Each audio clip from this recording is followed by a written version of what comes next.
What's going on, friends? It's Anton Daniels, and I got to have a conversation with you guys about Teach Henley because you see how the sun is hitting me? This is no finesse, no makeup, no filters, no none of that. This is 100% Teach Henley. I use it in the morning as soon as I get up, right after I pray and brush my teeth, jump in the shower, and I'm hitting the streets because you never get a second chance to make a first impression. So even though they're giving you 40% off your first order, 20% off for life, even though you may get a free gift, forget all that, right? Because we would do this even if it was full price because it's worth that much. I'm in the streets, I'm kicking it with people, and I see Dusties everywhere. You don't want to be them. You want to separate yourself. And the way that you separate yourself is self-care. Ladies get it for the fellas. Fellas don't wait for the ladies to get it for you. I'm about to hit the streets right now, and I'm feeling confident. I'm feeling great. I mean, I already got confidence, but to have that extra boost of confidence, knowing that you've taken care of yourself and you set yourself apart from all of the rest of the sheep that's walking around making bad decisions on a daily basis. And it's reflected in their actions. It's reflected in the products that they use. It's reflected in the people that they follow. And so if you're trying to level up, if you're trying to make sure that you look good, they're going to send you the pack. They're going to give you all of the instructions on how you're supposed to use it.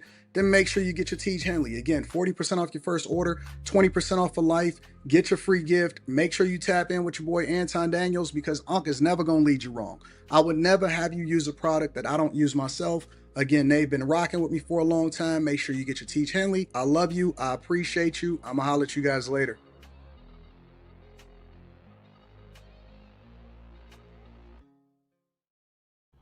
What's going on is Anton from AntonDaniels.com. I appreciate you guys for continuing to rock with me. Thank you for tuning in for another edition of the Millionaire Morning Show. Well, I got a lint on my shirt. I don't like that.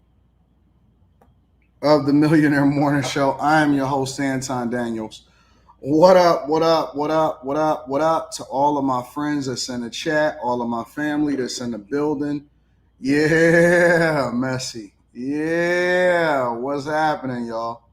How y'all feel? A little bit different of a background today. That's because I'm in the studio. You know what I'm saying? I'm in the stew today, kicking it with you. Yeah. Might have a little bit different of a show today, and that's largely because we might have to do it off the cuff. You know how I said it yesterday. I got something prepared for y'all, but I got some thoughts that I want to get off. And since it's Saturday, we can kind of experiment. You know what I'm saying?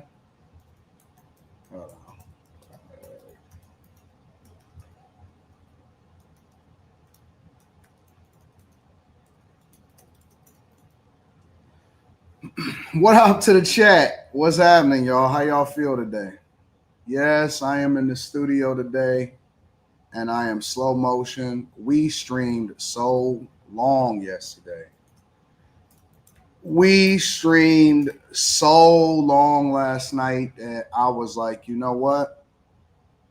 I'm still going to go to the studio because I planned on coming to the studio today. And I was like, you know, I'm going to be chilling. So what up? Blessed, not stressed. Afternoon, K. Cooper says, RNTY, your car in the building, Titan. They call me Mr. Bibb. Says, you feel like chewing on a bunch of lifesaver gun. You want to do a crowdsource show? What does that mean? Purple Haze says, you good, bro? I'm great. I'm great. What is a crowdsourced show? I don't know what that means. What does that mean, y'all? Does that mean that the audience and that the crowd gets to pick whatever is happening with the show? What does that mean? What up, Jay Reed? What up, Wendell Kilgore? What up, D'Angelo Hill? Z in the building. K Cooper, what up, though? What's up to all of the chat? What's happening? What up, Anton? Thank you for the lifestyle message yesterday. After the house tour, I have much different perspective on what success should look like now. Well, let me say this, though. All right, so let me say this. Do you know that I went through the comments and it was people that was sitting there telling me in the comments that I can't believe that your girl would have a sauna that looked like that. I don't think that that's what a sauna. It's not a sauna. It was a thing for my daughter. My daughter bought a mobile.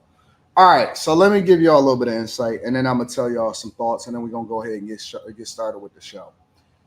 The mobile thing, the little plastic thing, the mobile thing. My daughter, you know, she fights in Taekwondo. And so because she fights in Taekwondo, you know, they move up and down in weight classes. And so what happens is, you know, if she wants to, after training, remove the water weight before weigh-in, and she'll jump in the little sauna thing, and then they'll go from there. But it was people that was in there saying that I should have a that I should have like this hand built sauna and all of that stuff. Well, number one, why do I have to do that? Why do you know they got a really great gym that my daughter goes to and stuff, right? And so they have a nice sauna inside of the gym that she goes to. Why do I have to spend a lot of money on something that I don't want to spend a lot of money on? Why do I have to do that?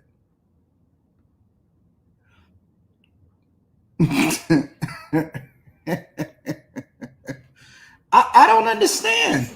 I don't understand. I don't get it, man. I seriously don't get it. Why are people so angry? I don't understand it. I don't get the anger part. It's so weird to me. So weird to me. Oh, we gonna chill and we gonna kick it today. We gonna kick it today because let me say this. I'm in the studio on a Saturday, and when I'm in the studio on a Saturday, it's over. It's completely over. And that means that I get to work all day. And so, fellas, I will tell you this, and ladies, you can apply it too. I think it probably works for you also. One of the reasons why I tell people that they need to get out of the house is because it increases your productivity. And the way that you increase your productivity is you got to get rid of the women. One of the best things about my studio is that I can completely isolate myself. And when I isolate myself, I'm a productivity monster. If you want to figure out how to fix your life, if you want to fix your money, if you want to get your work together, you gonna have to get out the house. And I understand that it's a lot of people that may not necessarily have a studio, and that's cool. You got an office that you can go to. You got a Starbucks that you can go and visit. Go to the library. Yo, the library is one of the best kept secrets when it comes to making money. I learned that when I went broke. I lived in a library. I took my daughter to the library. Bro, they have these rooms, these little booths, and I'm pretty sure I haven't, did it in a long time, but they used to have these rooms and these booths where you could basically, and there would be people in there tutoring each other. I would see other demographics of people in there all the time. Indian people and Asian people, they love to do productivity activities inside of the library. And I don't care if they went to a university or what, they would rent out the booth for like 3-4 hours and they would just work together. I seen people in there developing applications a long time ago. I seen all kind of stuff. People, in order to really create and do what they got to do, whenever I would just be frustrated or it would be a lot of stuff that's going on around me inside of my household because I had a lot of people that I was living with when I moved back into my mother's basement, whenever I would want to increase my productivity and get stuff done, I would go to the library. And so this is my form of a library. I got productivity booming in here. And so I got multiple computers. I can switch it up. Sometimes I'll take an hour and a half nap. So that's where I usually crash out on the futon right there. That's the infamous black couch. That's some of my white shirts that y'all see me wear on the Millionaire Morning Show. In between those doors is where the Millionaire Morning Show is. Over there is where I do a lot of my reaction videos. And so I got the cameras and stuff set up over there. This is where I do a lot of the interviews and stuff over here, all on this couch. And so I got, stuff over there. And I got a window. I'm looking out the windows and stuff over here. And so y'all see me looking at that. And so my productivity, because I got everything I need. I got super fast internet in here. My productivity is on 10. Like, I can come in here and I can lock myself in here for a day or two. I can come in here and I got the drinks. I got, you know what I'm saying, a place where I can crash at. I got microphones. I can call. Usually, and this is another reason why I like to have my studio downtown, is because I could build my studio anywhere, right? I got TVs everywhere. It's a TV literally right up there, right? And of course, you see the studio setup and all of this stuff. But the reason why I got my studio downtown is because, let's say, for example, I'm creating content, right? And I want to get some people in here. I want to do an interview, or I want to have some, you know what I'm saying, some creatives in here. I can quickly hit somebody up, or I can go on Instagram and DM some chicks, or I can hit some chicks up and say, hey, come in here and just chill. Like I'll give y'all another example. I'm gonna be 100% honest with y'all. Sometimes I'll bring women in here and I'll be sitting right here. I got music, you know what I'm saying? I got the Apple home pods and stuff like that. And I'll just have women sitting over there while I'm working, and they become my muse. But I want them to not bother me. So I want them to party and have a good time. And I want them to drink and do whatever it is that they want to do. I'll order food and all of that stuff. And it gives me the inspiration. And so they just become my muse because I got them over there. Cut on all of the lights. So I'll show y'all what me cutting on the lights look like. Give me a second. Let me see if I can get this.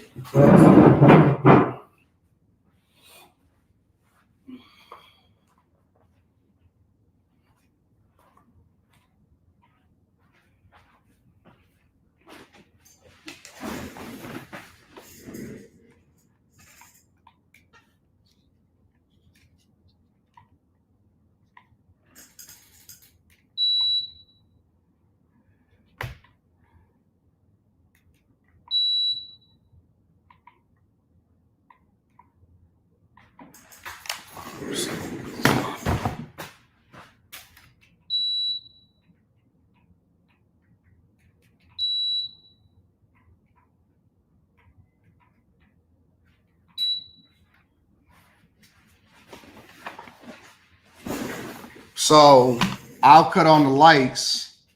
So I got the lights over there, and I got the fireplace, and then I'll have something popping off on the TV and stuff like that. And then we'll change the vibes in here, and then I'll just start working, and I can get a bunch of stuff done. And when I'm trying to be creative, a lot of times I'll have like 2 or 3 women over there, and then they just be chilling, having a good time. And that allows for me to be able to to have them as my muse. And so then I could just work for a while. And I say, hey, just come through for a few hours, come chill, come hang out. And then it'd be a vibe. So here's the thing. If you want to be super productive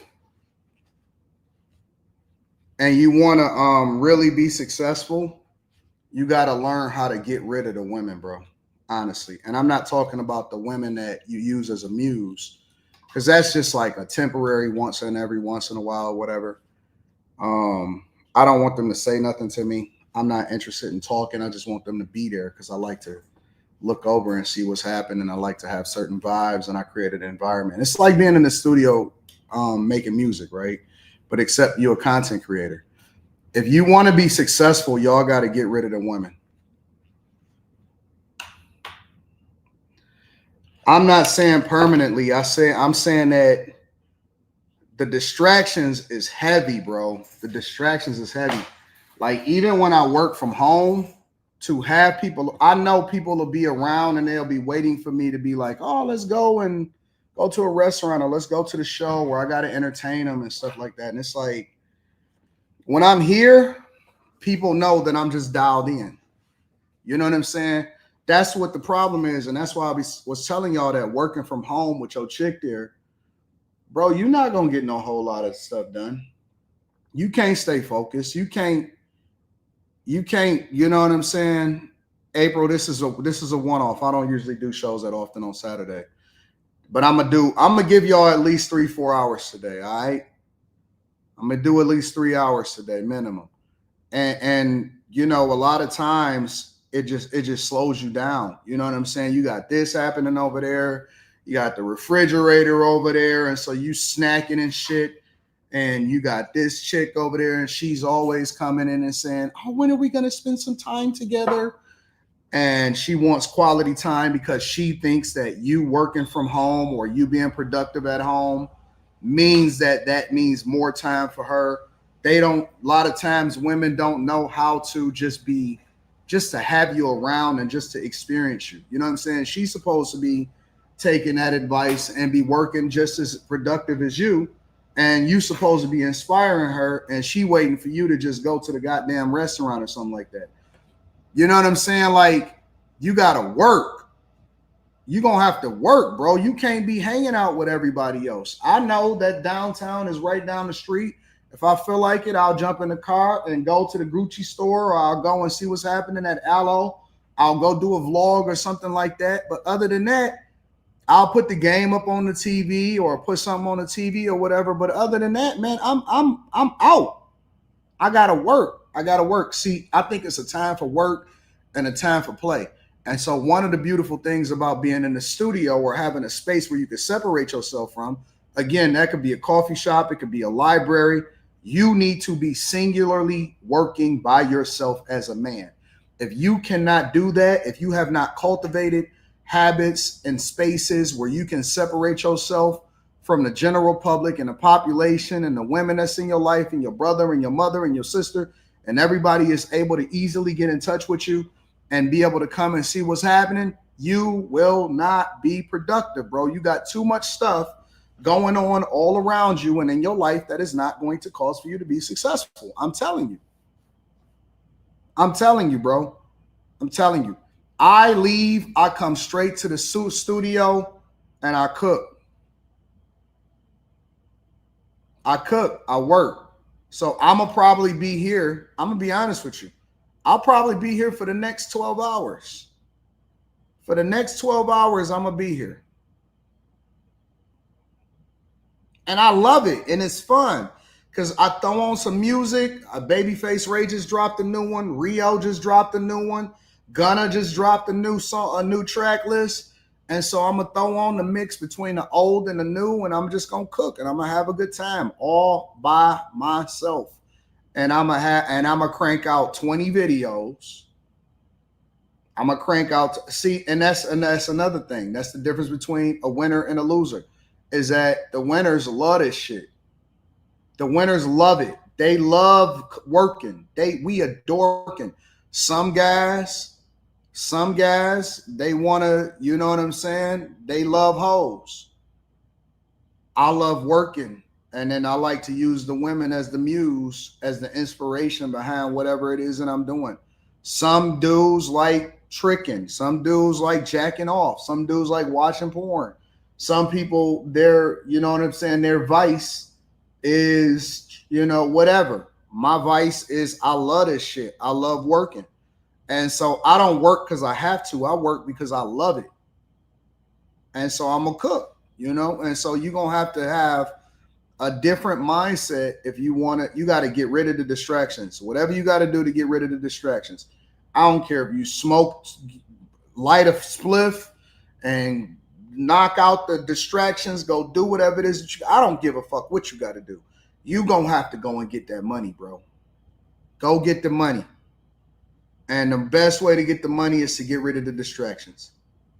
Honest to God, get rid of the distractions.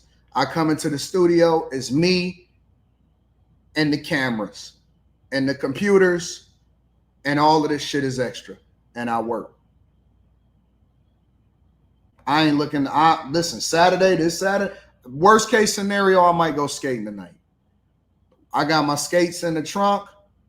I spend more time in my studio. That's why I was so excited. Yo, this is one of the first weekends in a long time that I actually get to be home, because now I get to work and be in the studio. I can catch up on everything.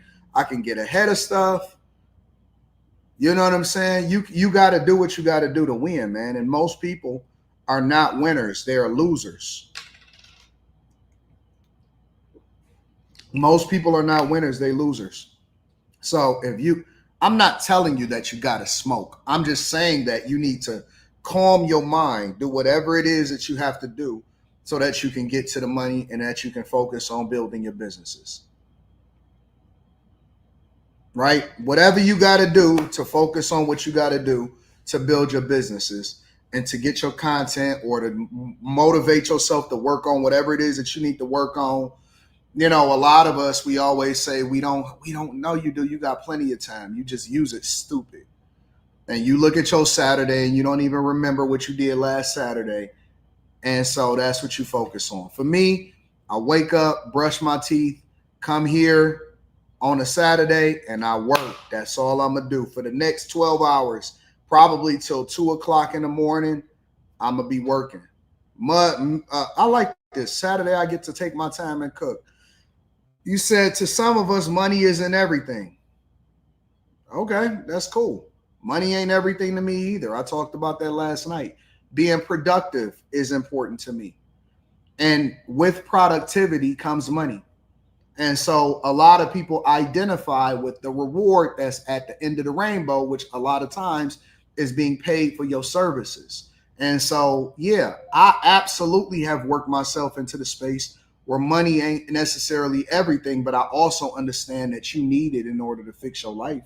You got to pay off your debt. You got a fucking mortgage. Nigga, if you got debt of any kind, money is everything to you. I don't know. What are you, your brother, your friend, your nigga, money is everything to you because you got, your priority should be to make sure that you don't owe nobody no money. What the fuck is you talking about? Money, listen, money ain't everything to people who got money. Money isn't everything to people who got money. That means that I don't owe nobody nothing, so I don't have to be on top of it. Money is everything to somebody that owes people money. Don't let society fool you and thinking that money ain't everything, but you owe a bunch of money and you got a bunch of shit that's financed. Nigga, if you not 100% on top of your game, if you don't owe no, if you owe somebody, if you owe a mortgage, if you owe a car note, yes, it is. It's everything for you. For you, it's everything. For you, it's everything. Money ain't everything to me no more. Being productive is important to me now. Fuck is you talking about? You can't quit your job, boy. You a slave. Fuck is you talking about? Money ain't everything. Boy, you better get off of listening to them pro-black, earthy motherfuckers that think that they gonna be living in the woods somewhere. Goddamn, I hate you broke niggas. Get this broke shit from around me, man. Get broke shit from around. Money ain't everything, nigga. It is everything for you. You can't breathe if you ain't got it. You can't eat. You see them homeless people on the street, go hang with them then. Tell them that money ain't everything. Money ain't everything, says the broke nigga. The one thing that we all should agree on, regardless if you Republican, Democrat, conservative, liberal, man, woman, gay, straight, is that yes, money is everything when you owe people money and you financing, you afterpay Klarna ass motherfucker. Fuck out of here with that dumb shit. Money ain't everything. Some of us don't care about it. That's an excuse of niggas that never achieve their dreams and don't see no light at the end of the tunnel. They usually retreat to defeat and they say money isn't everything. That's an excuse for people whose dreams go to die. That's an excuse for people whose dreams go to die. They say shit like that. They're coping. It's a coping mechanism for being broke. And broke is relative. Don't mean that you in a tent. It means that you're not where you're supposed to be because you can do better and you don't because you're lazy and you think that money ain't everything and you still owing people. Yes, you do owe somebody. Dummy. Go listen. That's what broke niggas say to women that want to go out and they can't afford to go and take them where they want to go.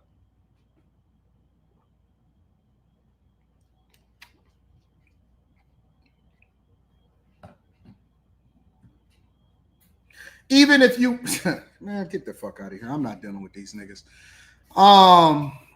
because everybody want to live an awesome lifestyle. You know what money does? It changes the dynamics of the organizations. You know what somebody hit me with today? Let me help you out. My homegirl called me today. She said, Anton, you know you need to gear up for next year.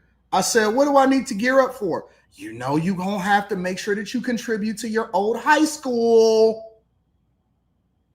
You know what affords me to be able to change people's lives, to give scholarships to boys from my own old high school, to ensure that they then don't have the same financial burden that they would have if they go into college once they graduate.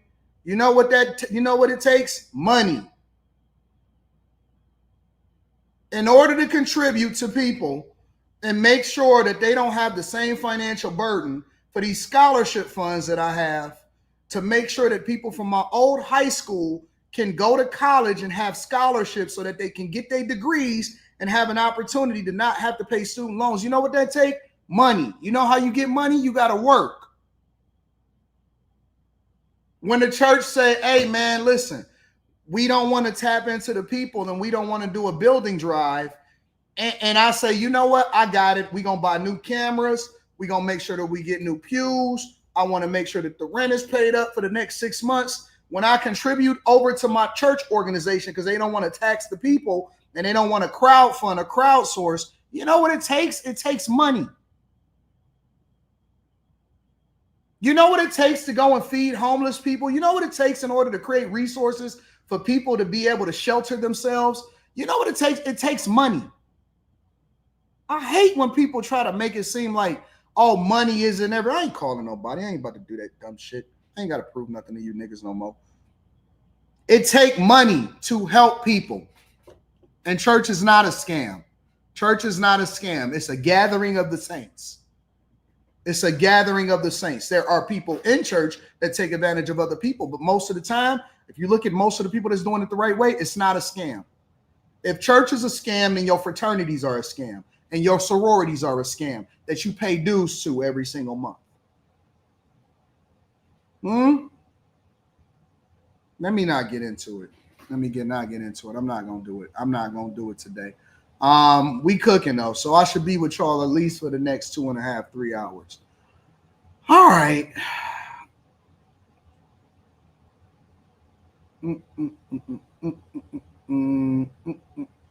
It's always the people that ain't got no money and no contributions that always talking shit.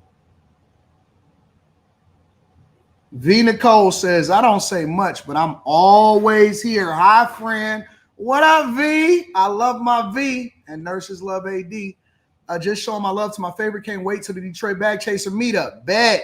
Slim Dog Millionaire is in the building. Says, what up, dog? This is for the Wagoneers in the chat. Shout out to my dog Slimmy in the building. C Will, and shout out to C Will. Thank you, C Will, for 100 ball. Says, what up, Time Dog? What up to the Bag Chasers? I know I've been gone for a minute. I came down with a bag hit. Understood. Hey, my teeth is so pretty. Look at that shit. Look at my teeth. I don't even think I need to go to the dentist on Monday, but I'm gonna go to the dentist. My teeth. Look how perfect. Look at that shit. See that? Teeth is pretty. Shout out to you. You still grinding. Shout out to everybody that came down with a small dose of boxolitis. Smokey the Bear says, watching a show for a month now. It's my first time catching you live. I had to let you know I love when you brag and pop your shit. That motivate me. Shout out to Smokey the Bear in the building. I appreciate you. Craig G says, when you're broke, you start making the worst decisions of your life. That's a fact. No Black Duck 2001. I might need to call some women to come up in here and be my muse for the day. Being an adult is realizing that $5,000 ain't much to have, but it's a hell of a lot to owe. That's a fact. Owing it versus having it is different. Chase Barnes says, happy Saturday. Hey, Michael Jackson. Let me see what this guy's name is. Michael Jackson twin. Yo, you want to suck my dick? Is that why you all on my dick? Because you want to suck it? Is that what that is? Jonathan Lima, all you niggas with no face, with no profile picture. Y'all niggas trying to suck dick today or something? Y'all all on my nuts. These niggas be on my nuts. Yo, my dick is too big for this shit, bro. What the fuck is going on with these niggas? It's a Saturday. Y'all niggas like sucking dick? Is that what it is? Niggas is all on my nuts. Yo, teeth. Fuck is going on with these niggas, man? This is Saturday. I'm not fucking around today. What's wrong with these niggas? Watch your language, bitch. Shout out to Chase Barnes, says, happy Saturday, ADM Peeps Bag Chasers are always putting food on the dinner table because we are winners. Yeah. Blueprint Tony says, I hate when people say money isn't everything and it's an excuse to be broke. A life without abundance. Agreed. Theo from Zero, shout out to y'all. I appreciate you, Theo. Messi says the people that say money isn't everything don't have nothing in their name but a Facebook page. The dust is dustings. Victor Williams says you broke. Nugs need to take a break today. Leave that dusty mindset home. So, Victor Williams says, come on, AD. I thought that this is what y'all wanted. Oh, my dick is huge. Dog. Yeah, it's crazy, nigga. It's crazy. It's crazy, nigga. It's crazy. Better get your life together, nigga. I'll pull down my pants without even thinking twice. Nigga had that bulge on 9,000. It's crazy. You know what I'm saying? Victor Williams, all right, I'm going to get it together. Y'all can't even do that. When you do this, your pants don't shake, bro. Your pants don't shake. Thank God daycare is closed today. That's why I'm going in. Your pants don't shake. Put your little coochie away. I might have to restart the live stream so we can get a new prayer going and figure this out. Dominic Ford says you represent Christ. No filthy communication come out of my mouth. Suck my dick, nigga. Tell me what to do on my live stream.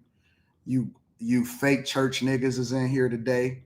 You represent Christ, nigga. You ain't even got a profile pic, nigga. Suck my dick.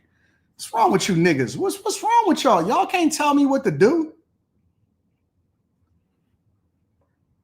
You represent Christ, nigga. You represent my nuts. Fuck is on there. What's up with these niggas, man? Get a profile picture before you start talking to me.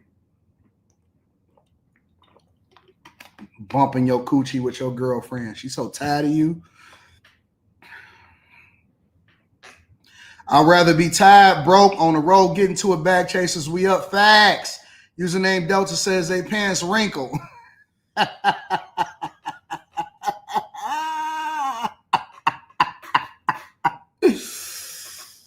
Oh, man.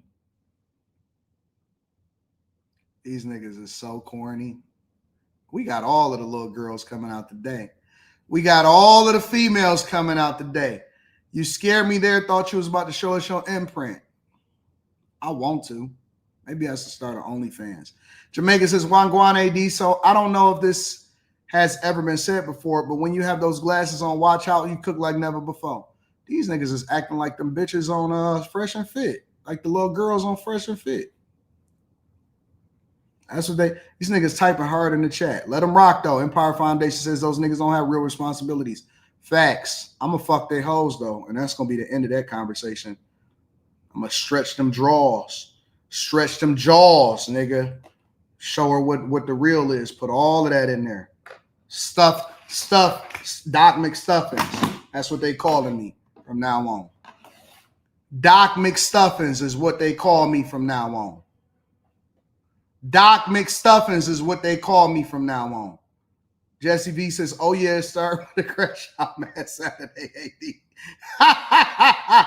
Doc McStuffins is what they call me from now on.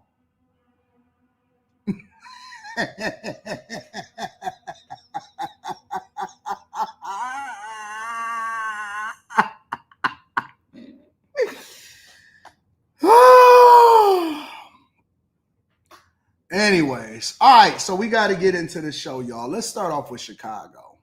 I was trying to talk about making sure that we increase productivity, and these niggas got me off my focus mode. So let's see.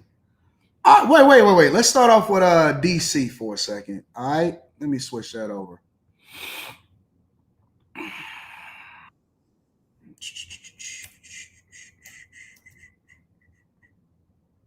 Oh, wait. Before we get over to DC, let's talk about what happened in Detroit. Did y'all hear about what happened in Detroit with the hospital? The dude that shut up the hospital? Dog, it was crazy. It was insane, bro. Let me share my screen with y'all, and then we're going to get it popping. Somebody said, ask Steve Jobs, his money was everything. You don't know no Steve Jobs, nigga. You don't know no millionaire, let alone a billionaire. Stop trying to act like you, nigga, you read about shit.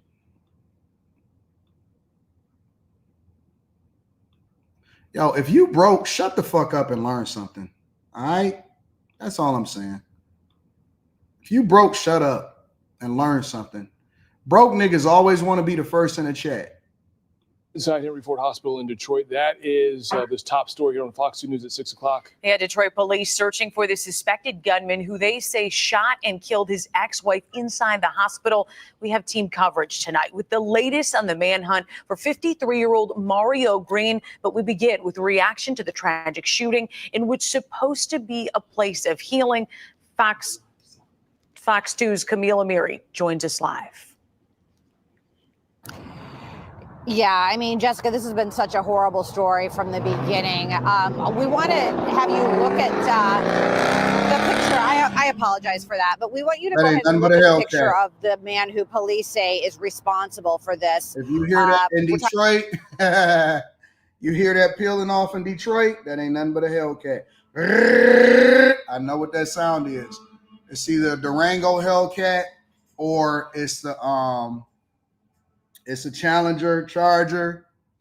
That ain't nothing but a Hellcat right there. That's what they apologize. Talking about Mario Green, 6'4". You can see him hopefully in the picture right now, wearing all black, a gold necklace, and a pinkish backpack. Police say that it was about 9:55 when he walked into Henry Ford Hospital and shot his ex-wife in the basement. She worked in housekeeping department, from what we are learning. Ever since then, a all-out manhunt for him.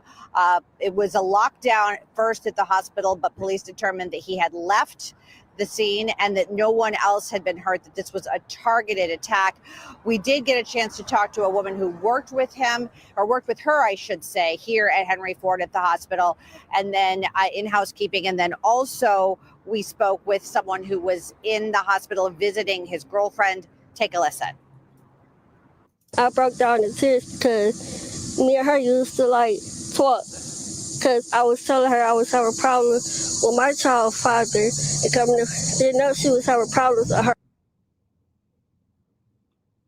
Listen, all right, so let's stop here. Just give me a second.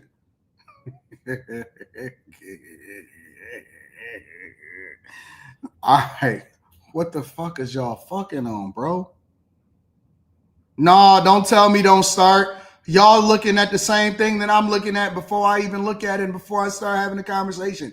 What is y'all niggas sleeping with? That's why I don't respect half of y'all niggas that be talking about my baby mama, my chick, my baby mama. Nigga, because y'all fucking on anything. What are y'all doing? Who?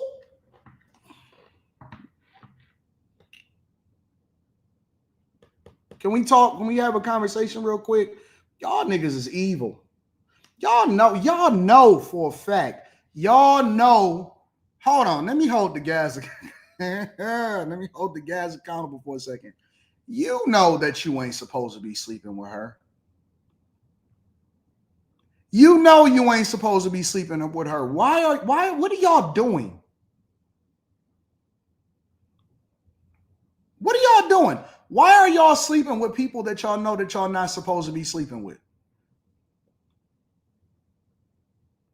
I having a problem with my child, father.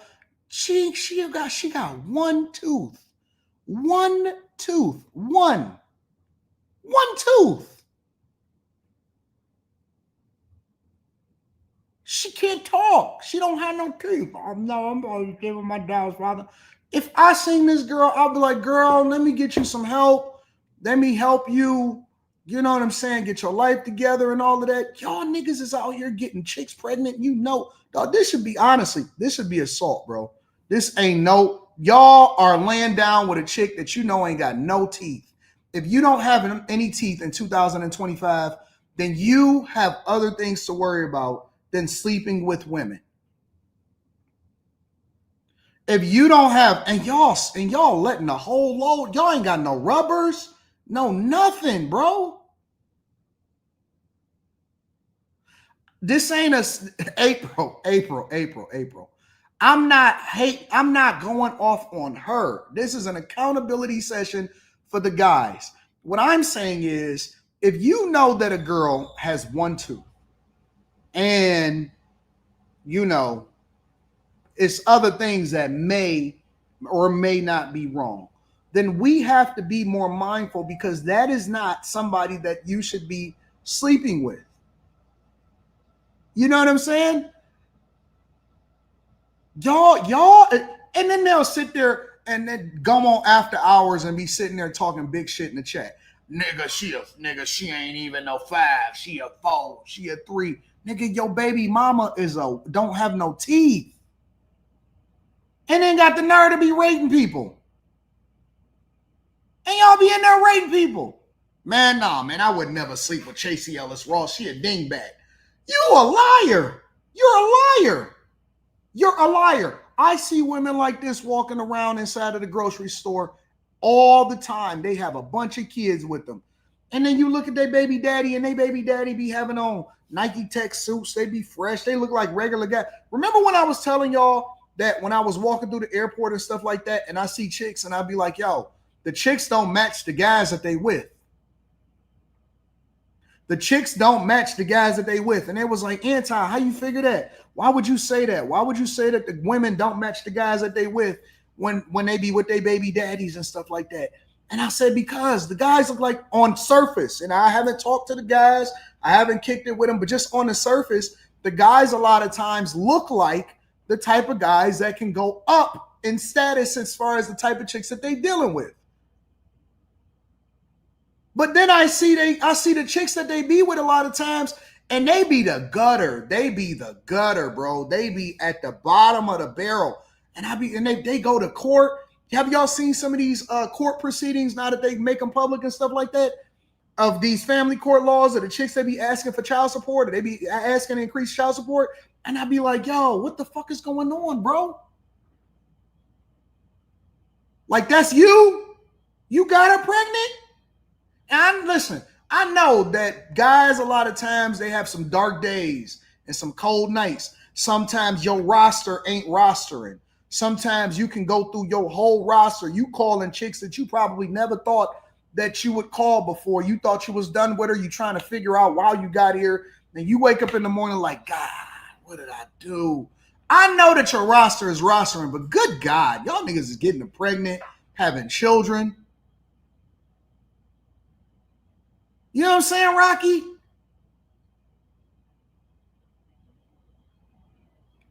Like, I know y'all go to the bottom. I know you go to the bottom sometimes. But good God.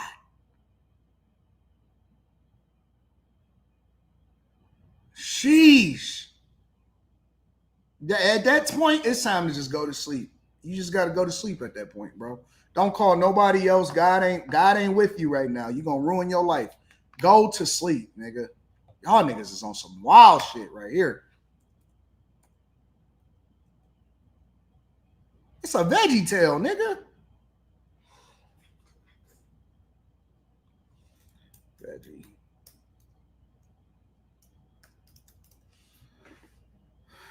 That's the cucumber.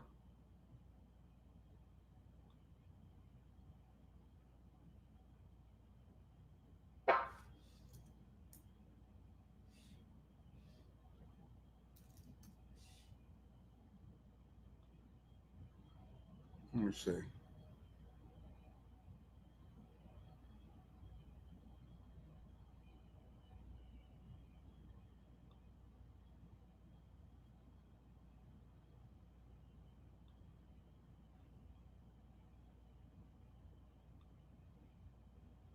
That's a nigga, one tooth and all. That's a goddamn veggie tail.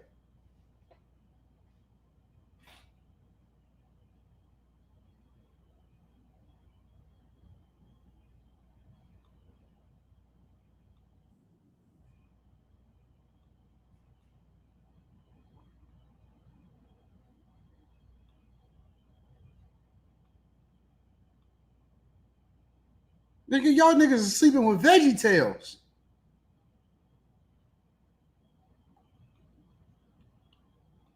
Getting them pregnant. This is crazy, bro. This is crazy. I shouldn't have streamed. I shouldn't have streamed. I shouldn't have streamed today. I should have just streamed on Sunday. Something like that, bro. This is crazy.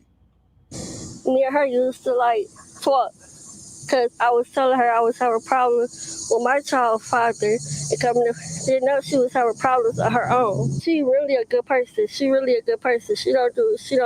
mess with nobody or nothing. Once I found out what happened, I was like, oh my God, because I got nervous.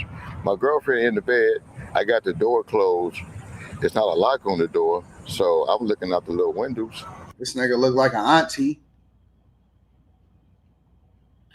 The news gonna have to start doing better, bro, with who they interview. The news got to do better with who they interview, bro. This guy look like an auntie, man. Seriously, bro. I'm gonna read Cash Apps and Super Chat shortly, bro. I'm gonna read Cash Apps, and this is an auntie, nigga. I seen these aunties.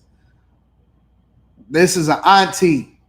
That's what happens when you get older and you don't have no facial hair. When you get older and you don't have no facial hair, nigga, you might start looking like an auntie. You're gonna look like a stud, nigga. like a retired stud.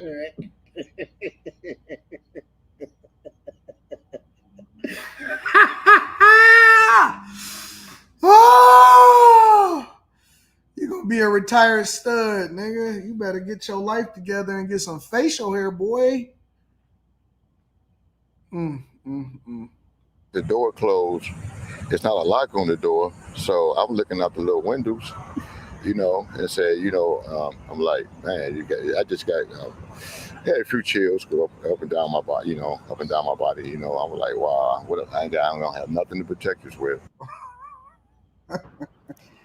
So right now, Henry Ford Health releasing a lengthy statement. Part of it we're going to read to you. It's on our screen. It says, at Henry Ford Health, we are family. We are devastated by the loss of our Henry Ford Hospital teammate, and our hearts go out to her loved ones, her family, friends, and the people she worked with every day.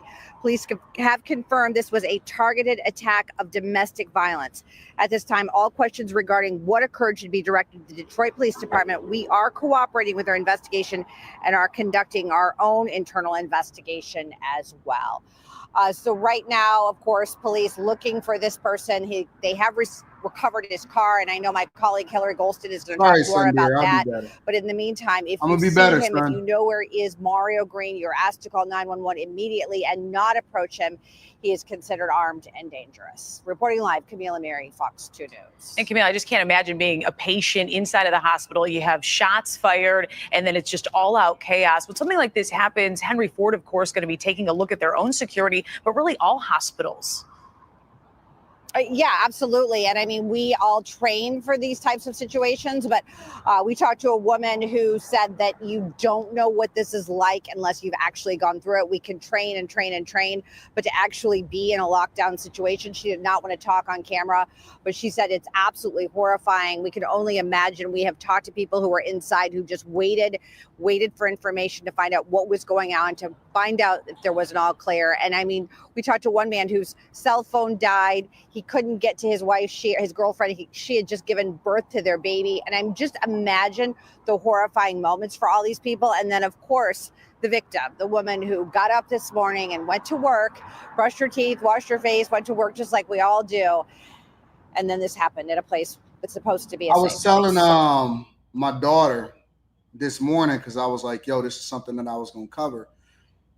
And I had heard about this story. Everybody in Detroit and everybody in Michigan had heard about this story yesterday. And I was telling my daughter that More news starts now with a breaking whatever. And she said, Dad, what would ever drive a man to ever do something like this? What would ever drive a person to do something like this? And I said, Les, the only thing that I can think of that would ever drive a man to do something like this is it has to be either she was fucking on somebody else or got to be doing something with the kids. That's your former baby mama. Yeah, so we are joined by Commander, is that right? Deputy Chief Arnold. I'm sorry, I have the wrong title. Deputy Chief, what can you tell us? Kind of give us an overview and kind of give me the latest. About 10 a.m. we had a call that we had an active shooter at Henry Ford Hospital. Units got to the scene. We started an investigation. We started going right into our active shooter protocols. We were able to go into the building, locate a female who was shot fatally, and then we were able to build out the story from there. Currently, we're still clearing the hospital to make sure there are no other victims possibly located anywhere else in the hospital. And from all the information in the video we received, the suspect he fled the location prior to us getting here. When the officers got here, you can see we still have the area. That dude is 65 years old, bro. Driving a 2011 white Charger. He's 65, bro. This ain't no young bull. This is probably an old school dude dealing with a younger chick, and this nigga still had baby mama problems at 65 years old, bro. Think about that for a second. Look, we can't just look at this as, and it's whatever it is that they present to us and just say, oh, okay, well, this is what's happening, so on and so forth. Bro, this dude is 65 and he dealing with his baby mama. Do you know what type of junk you dealing with? So the chick was young, significantly younger, because she still had to be childbearing age. Even if the kid was 14, 15, 16 years old, then that means that she got to be at least 20 years younger than him. At least 20 to 30 years younger than him. That's what y'all gonna stop messing with these young chicks. Y'all gonna stop messing with these little young chicks because they don't play fair. They don't play by the same rules as the women that was in your age group. Mm-hmm. They don't play by the same rules as the women in your age group. And then you're going to do something that you ain't supposed to do, because let's be clear.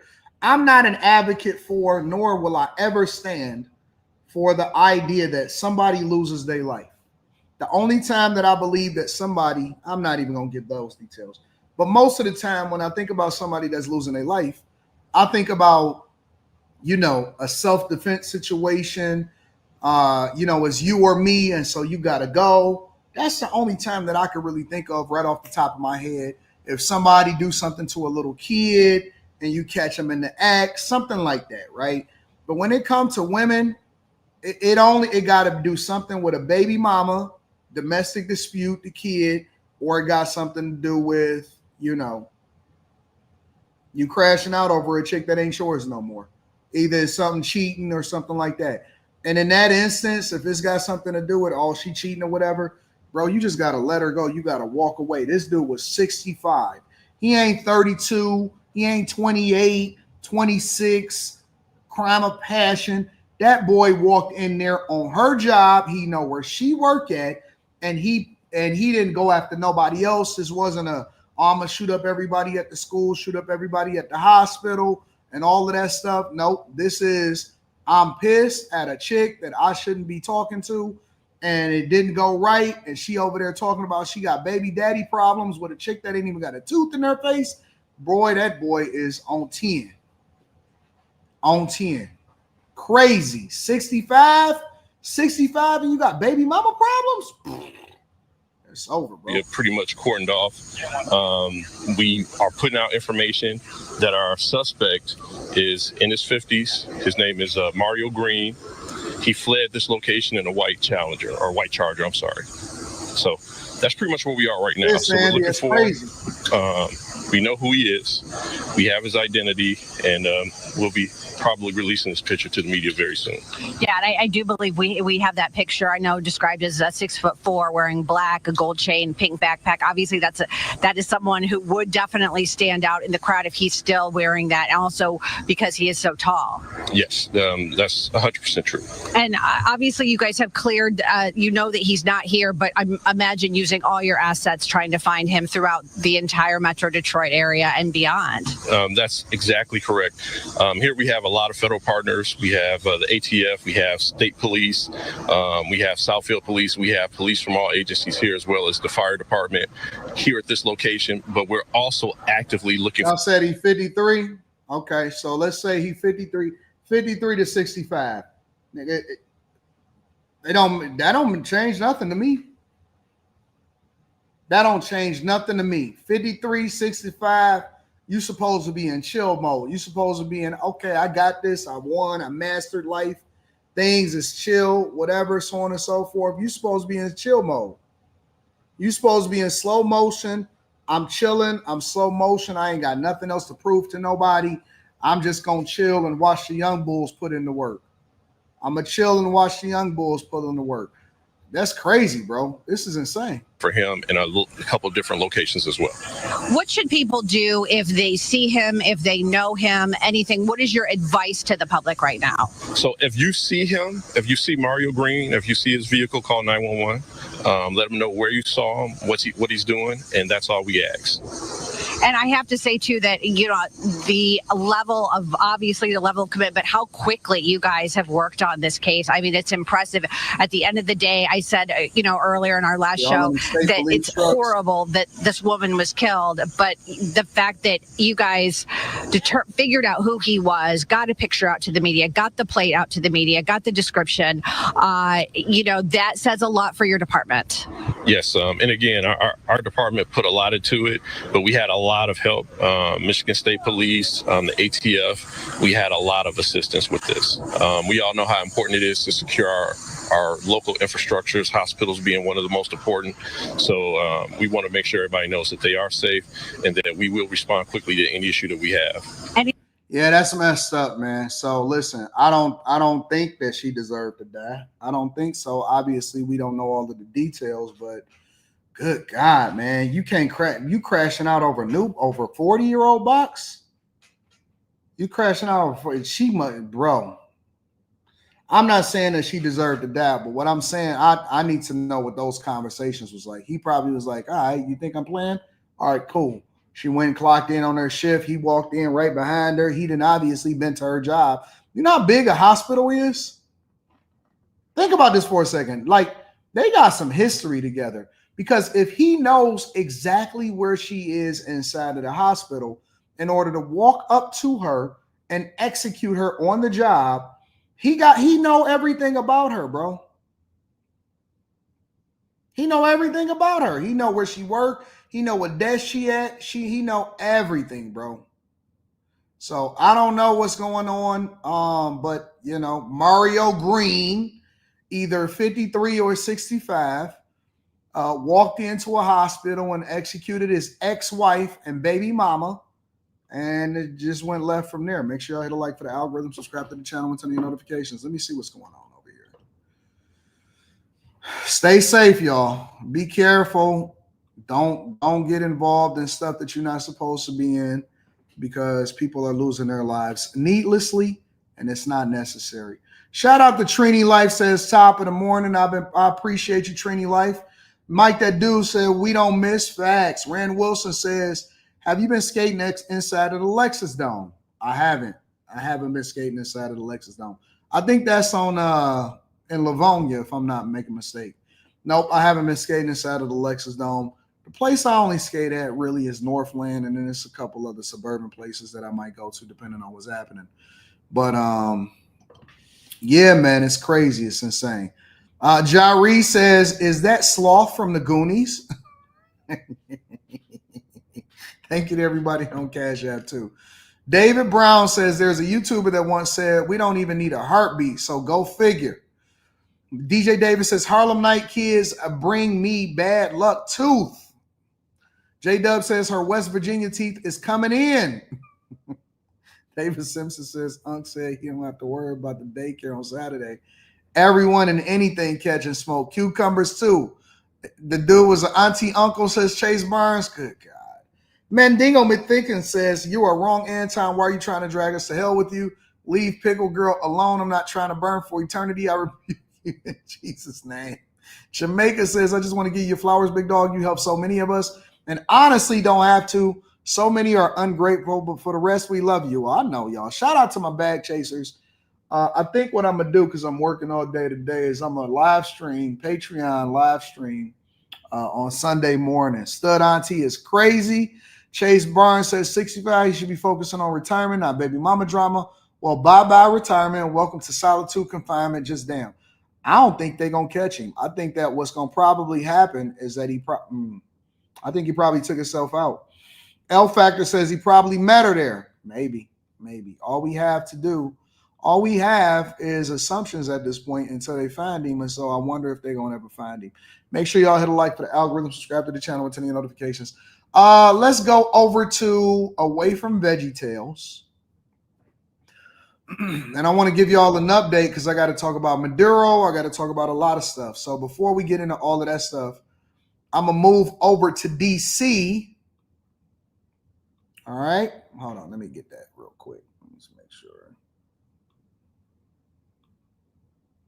Because we talked about that yesterday. We kind of talked about this yesterday. I'm going to head over to DC and we're going to kick it about what's giving y'all an update over there.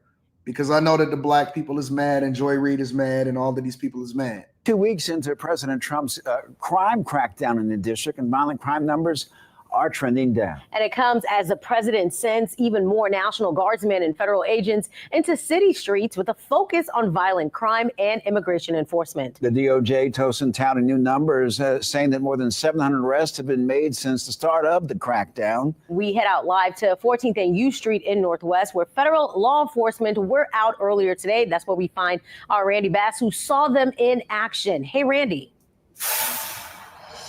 Yes, multiple federal agents were out here conducting immigration enforcement earlier today, and the presence of federal law enforcement is really being felt around the district, and it could be working to deter violent crime. The city hasn't reported a homicide in almost 10 days. Today, DC News Now cameras catching a small crowd forming around a moped delivery driver stopped by masked federal agents, some identifiable as HSI, inquiring about his immigration status, telling us through a translator he was let go after finding his temporary protected status was valid. Calm. I have no reason to go against them or get angry. Just stay calm when this happens to you.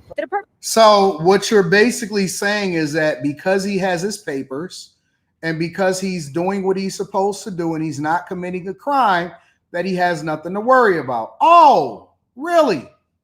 Because he has his papers and because he's not committing a crime, yes, that's correct, Jamaica, he has nothing to worry about. Cool. So what's the problem? What's the problem? So he did it the legal way. He's taking care of his business and he has nothing to worry about. So when he stopped, he showed his papers, he showed whatever it is. The same thing as we stop. If we get stopped in a car, right? If we get pulled over for whatever reason, because what people say is, yo, just comply. Remember y'all said that when the boy got his thing punched in, his window punched in? When the boy got his window punched in, y'all said, why didn't he comply? Let's let the courts handle it later on. That's what everybody said, that then tried to justify the cop punching in the guy's window, which the guy's window should have been broken out because he didn't open up the door. But I didn't agree with the fact that he gave him the extra punch to go along with it. He'll be all right. His jaw holds together. But here's the other side of it, right? Everybody was saying, yo, he should have complied. He should have did what he was supposed to do when he got pulled over. If he didn't agree, then he can handle it in court or he can do whatever it is that he wanted to do. Cool. But I don't see that same smoke, that same situation, that same narrative when it comes to illegal migrants in a lot of these places. Y'all don't say the same thing.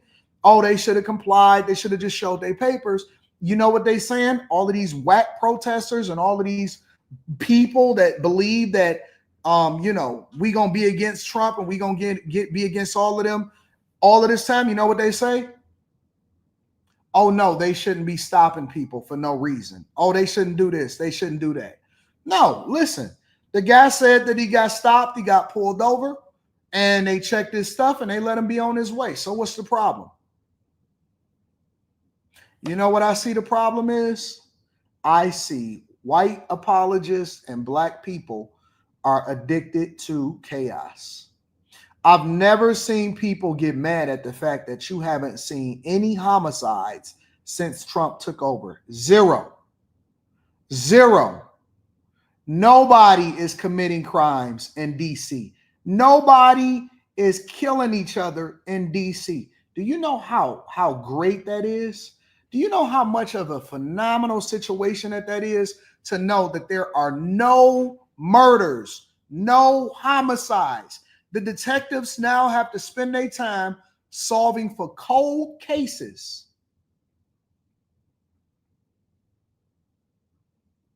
Cold cases.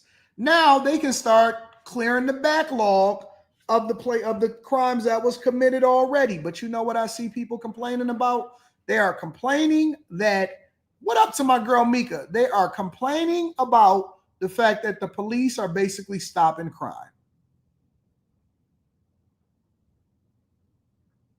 See, Ethan Jonathan, one of the people that I was cussing out earlier, he said, nobody? That's a bit of a stretch. No. See, we've been conditioned to believe that there is supposed to be people that die every day. Until it's somebody that's in your family, then it's crazy. We have been conditioned to believe that in these inner cities, people are supposed to die every single day. Where I live, in my neighborhood, where I keep my people at, they be trying to figure out who parked the wrong way on the street. That's the crime that they trying to figure out. Who parked the wrong way on the street? I kid you not, I got a phone call because somebody was too far onto the lawn with their pickup truck or whatever. And people was like, it was a big deal. Literally, everybody was outside on the house. Who's too far parked on the lawn? I don't understand what's going on. Who's too far parked on the lawn? People be complaining because you park too close to the mailbox, right? Because in the inner city is different. The mail people got to walk up to the house. That's why they keep the spray, the mace, in order to get the dogs off of them and stuff like that. But in the suburbs, in most places, the mail people don't get out the car. They just still be in the car. They just stick the mail in the mailbox straight from the car. And if you park too close to the mailbox, or sometimes, and the mail guy, God damn it, all right, today you can get your mail. Tomorrow you're going to have to pick it up if you park too close to the mailbox because I can't get in right now to get my stuff in. That's what they complain about. That's what usually happens in places where there's low crime and there's not a lot to talk about. They nitpick because they boring. But in the hood, you lucky to come out in your car not on blocks, on brick. If they just took your rims but they didn't take the car, you a winner. If they took your rims but they didn't take the car, you are a winner. So Jesus right here, or Miguel, or whatever it is that you want to call him, he got his temporary protective status papers. They let him go. Hey, go get your DoorDash on, big dog. I had one deliver me some DoorDash last night. Said, I gave him an extra tip. He did like he said, I don't know what that means. I don't know if he was happy. Apparently he was happy. He was excited to get the extra tip. So, Senor Jason. I said, because, my name is Jason on the app, right? It's different than Anton.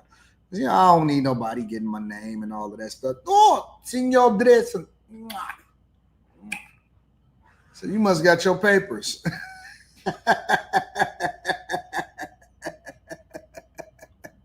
I have no reason to go against them or get angry. Just stay calm when this happens to you. The Department of Justice says it's made more than 700 arrests, including 36 immigration-related arrests just yesterday. D.C. police crime stats also showing violent crime is down since the start of the crackdown, with no homicides reported since August 13th. The president talking about those statistics this morning. D.C. was a hellhole, and now it's safe. And in fact, I put out this morning, I said, I hate to say this because it doesn't sound very good, but there have been no murders in D.C. in the last week. That's the first time in anybody's memory that you haven't had a murder in a week. D.C. crime statistics show a 7-day stretch without a homicide has also happened a few other times this year. People we talked to say they think increased law enforcement presence. Carrying that pink purse. We know what that is. We know what that is. Blue jean jacket, pink purse. Yeah. Happened a few other times this year. People we talked to say they think increased law enforcement. Hoop earring, but you're not Michael Jordan. Nope.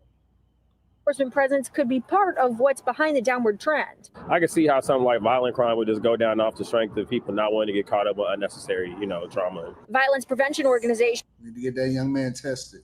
Peace for DC says it takes time to establish real trends. It's not something that you can, stop quickly. It's long-term work. It's long-term investment. It's working with communities, building trust. I can't stand, you know how I feel about white apologists, right? That sit in their cozy homes in places where it's not actually violent. And they put the Peace for DC sign up, no gun violence posters, profiles up there, and they have chapped lips and they don't do anything and they just sit around with nothing to do, and they sit there and they talk about what needs to be happening in the community and they're not actually living in the community. I don't want to hear from y'all. I don't want to hear from y'all. The streets are safe. That's the only thing we care about. You keep talking about all of this community shit, Peace for DC and stuff. We want safe streets, bro. Care nothing about what your cause is. We don't care about what you think should happen. We don't care about none of that. Streets is safe, bro. That's it. 9 days, no homicides. What more do you want from them? What more do you want from them? 9 days, no homicides. What more do you want from them? Getting illegals off the streets, no homicides, no drugs, guns being arrested, illegals is being arrested that ain't supposed to be here getting deported, alligator Alcatraz. What do y'all want? What else do you want? You got a safe community and safe streets.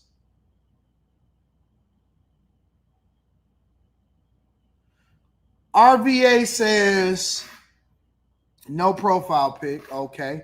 You don't understand why the National Guard is in place. The National Guard isn't there for the citizens.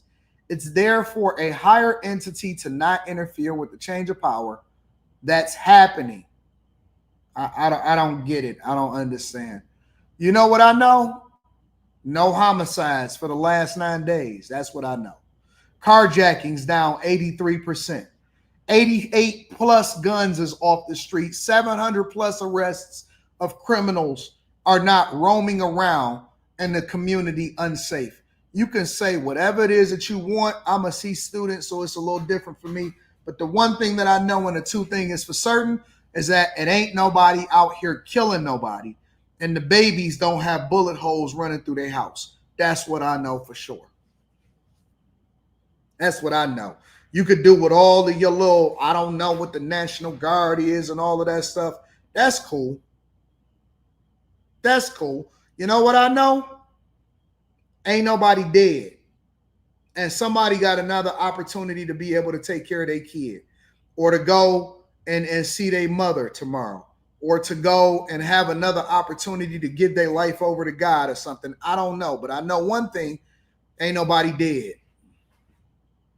Everybody chilling. We don't see that in the community as often. We don't get to, experience that on a regular basis. Why do y'all addicted to death? That's what it is. That's what it is. You're addicted to death. You're addicted to chaos. You would rather let people die than to make sure that our community is safe and that people don't have to deal with certain things that they would normally deal with.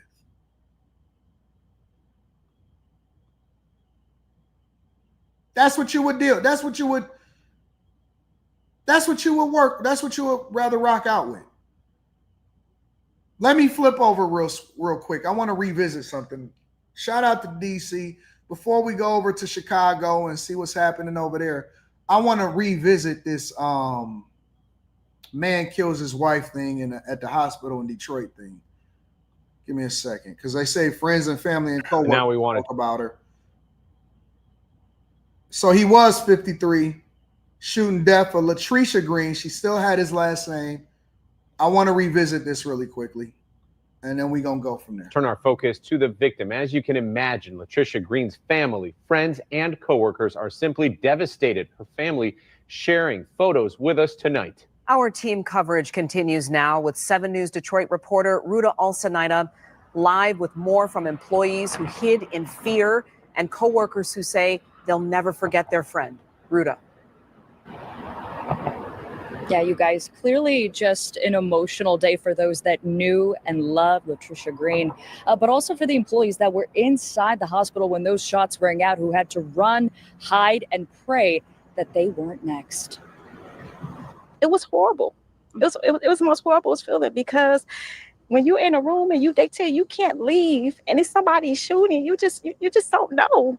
And your life just started flashing, in front of your eyes. To say Tashina Stevens was shaken up after the deadly shooting inside her workplace Friday morning would be an understatement. Was your shift already over, or are you leaving early? I'm leaving early. I need to get out of here. No, this scared me too bad. It just traumatized me too much. No. 53. You know me, bro. I'm the type of person to go back to work. Well, okay, listen, I understand that it was a lockdown. Am I going to get paid to leave, or do I have to make sure that, okay, well, you know what? Everybody else is finishing their shift. Let me go ahead and get this little overtime on top of it. I know that somebody passed away, but I don't necessarily know them, so I got to make sure that I ain't for the sentimental shit. I got to figure out what's going on in these streets. Year-old Mario Green allegedly shot and killed his ex-wife in the basement of Henry Ford Hospital just off West Grand Boulevard before taking off. Latricia worked at the hospital and was on shift that day. Those that knew and worked side by side with her are absolutely devastated by the news. She loved God. She focused on getting money and taking care of her family. Lord Jesus Christ, she was amazing.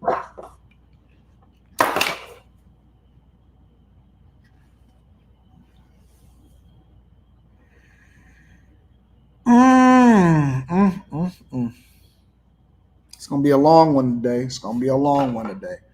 Y'all ready to lock in? I don't be knowing what's going to happen. I'm just playing the news and seeing what's happening and reacting to it in real time. So what y'all experience is what I'm experiencing. Worked side by side with her are absolutely devastated by the news. She loved God. She focused on getting money and taking care of her family. Lord Jesus Christ, she was an amazing person. Henry Ford Hospital was on lockdown for about an hour after the shots rang out before opening back up to patients and visitors. Streets were closed as the manhunt continued for the suspect throughout the afternoon, but staff inside the building say there was a lot of fear and confusion. They were walking with their guns, like their hands on it, looking for this person. And we didn't know if he was still hiding, so we didn't know anything. The disbelief still there too, knowing a life was taken far too soon in such a violent way. She never did nothing to nobody. She was in. I'm not doing this shit again. All right, we got to move on to the next story. Y'all not gonna Y'all not about to get me going again. I'm not doing it again. Let me read some of these super chats, and then we're going to keep going with the show. KJ says, why does the suspect look like Rich Dollars? I don't know. Jamaica says, so tomorrow's live stream is part 2 of Stock Club? Yes. Terry Scott says, Anton, do you plan on checking in with Danny in Chicago when Trump deploys there? I don't know. We'll see what happens. ROI says, hey, Anton, just want to say thank you for being so inspirational. Because of you, I decided to go back to school, get my MBA, and continue my career as a senior business analyst. Much love. Shout out to ROI 2020 in the building. Congratulations. Make sure y'all tap into the Patreon. Link is in the description as well as pinned to the top of the chat. Yeah. Y'all look like y'all enjoying Saturday. Y'all in here. I got over 2,000, over 2,600 people in here on Saturday. I didn't know that y'all was looking for some real content. See, the real is back. The real is back. Y'all been dealing with all of these substandard streamers on a Saturday, and so now you got the real is back. All right. Okay, so y'all ready then. You were dealing with substandard streamers, and now the real is back. Okay. All right. All right. I know y'all was sick of dealing. Maybe y'all start streaming on the Saturday too. Maybe y'all will. Maybe I will. Maybe I won't. I don't know. But the real is back. Y'all needed a change and change in pace, huh? All right, well, here we are. Finally, you get somebody that knows how to stream properly and how to entertain the people properly and to be able to give y'all what it is that y'all need. And y'all was bored. Y'all be so bored out of your goddamn mind on a Saturday. And so now Anton from Anton Daniels is in the building. Okay, so we here. All right, so let's switch over for a second. Trump says that he is going to deploy the National Guard to 19 states. 19 states, y'all. Says the next target for his crackdown on crime and illegal immigration is the city of Chicago. Speaking from the Oval Office, Trump praised the National Guard's efforts in D.C., saying that crime is way down due to the success. He explained that Chicago comes next, then New York City. Take a listen. So, I really am honored that the National Guard has done such an incredible job working with the police. And we haven't had to bring in the regular military, which we're willing to do. We have to. And after we do this, we'll go to another location and we'll make it safe also. We're going to make our country very safe. We're going to make our cities very, very safe. Chicago's a mess. You have an incompetent mayor, grossly incompetent. And we'll straighten that one out probably next. That'll be our next one after this. And it won't even be tough. And the people in Chicago, Mr. Vice President, are screaming for us to come. They're wearing red hats, just like this one. But they're wearing red hats. African-American ladies. Beautiful. You know who he's talking about, right? Shout out to Chicago Flips Red and Danny and all of them. Shout out to them. That means, you know what that means to me? That means that Trump is paying attention to what's happening in the streets. Never have you seen a president like this in your lifetime. Never have you seen a president like this in your lifetime. A president that is actually paying attention to the people, paying attention to what's happening on the streets, and is listening and is making the adjustments. Yo, that is dope. That is dope that Trump is paying attention to what's happening on the streets. You know who he talking about.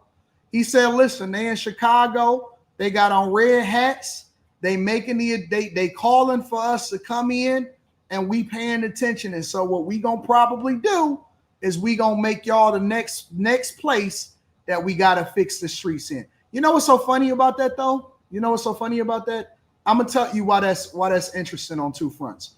The first reason that is funny is because the Chicago mayor won't even acknowledge the constituents or the people in his own city.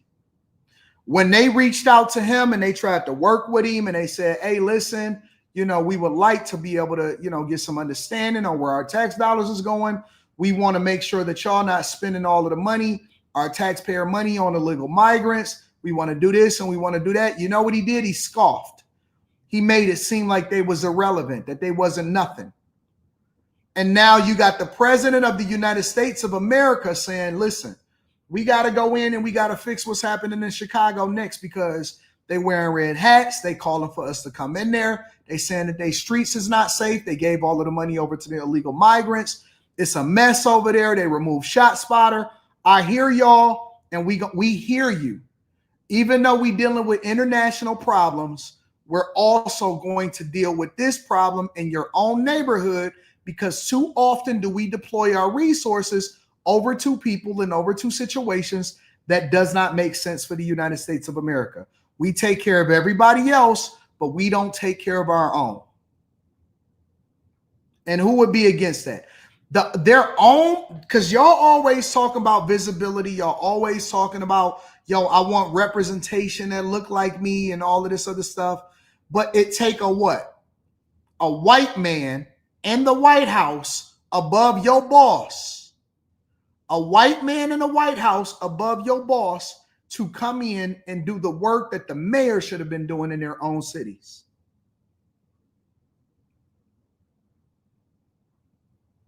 Shout out to the people over there in Chicago. And I want to say that I was one of the first people that leveraged my platform to give them this level of visibility. But I'm not going to take credit for the work that they've been doing on their own. I definitely made sure that they got the visibility, and I interviewed her, and she was telling us what was going on. It's a fact. Beautiful ladies are saying, please, President Trump, come to Chicago. Please. I did great with the black vote, as you know, and they want something to happen. So I think Chicago will be our next, and then we'll help with New York. And this right here is some of the video of the National Guard's involvement in Washington, D.C. The Pentagon confirming those troops will now be armed with guns as they patrol the streets of the nation's capital. Defense Secretary Pete Hegseth calling it, quote, common sense. And we do have this post right here that I want to pop up as he said that on social media hours ago, along with an article that said Secretary of Defense Hegseth authorizes National Guard troops to carry arms in D.C. Now, nearly 2,000 National Guard members are currently stationed in D.C. as President Trump continues that crackdown on crime. Trump warning that, quote, bad things will happen if D.C. officials do not, quote, immediately stop giving false and highly inaccurate crime figures. There will be a, quote, complete and total federal takeover of the city.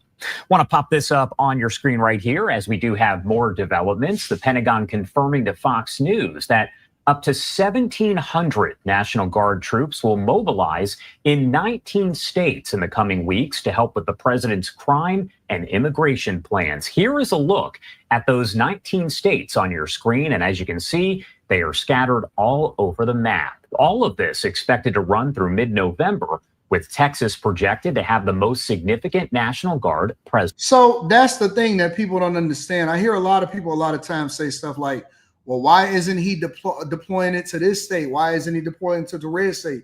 He deploying it to all states.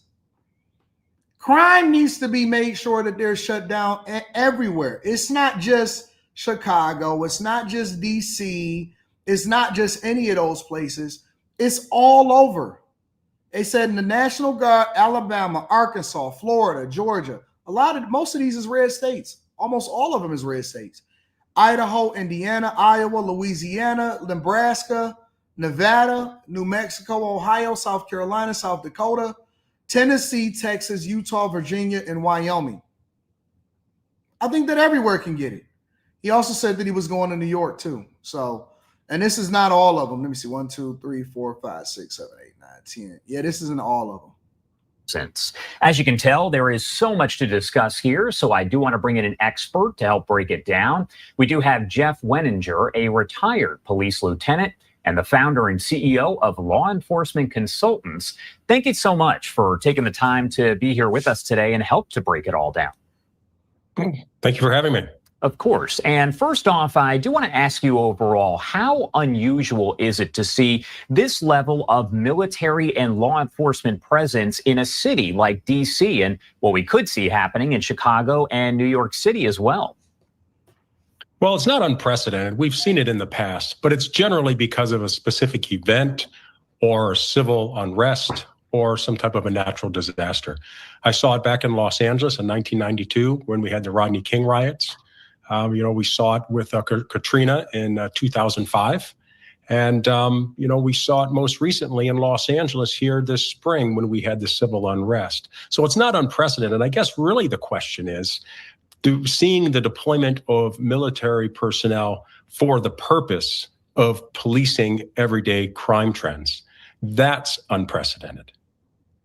Do you think we are going to see, as we see the National Guard deployed to places like Chicago and New York City, do you think we're going to see kind of a similar situation to what we've seen there in D.C.? Will it look pretty much the same?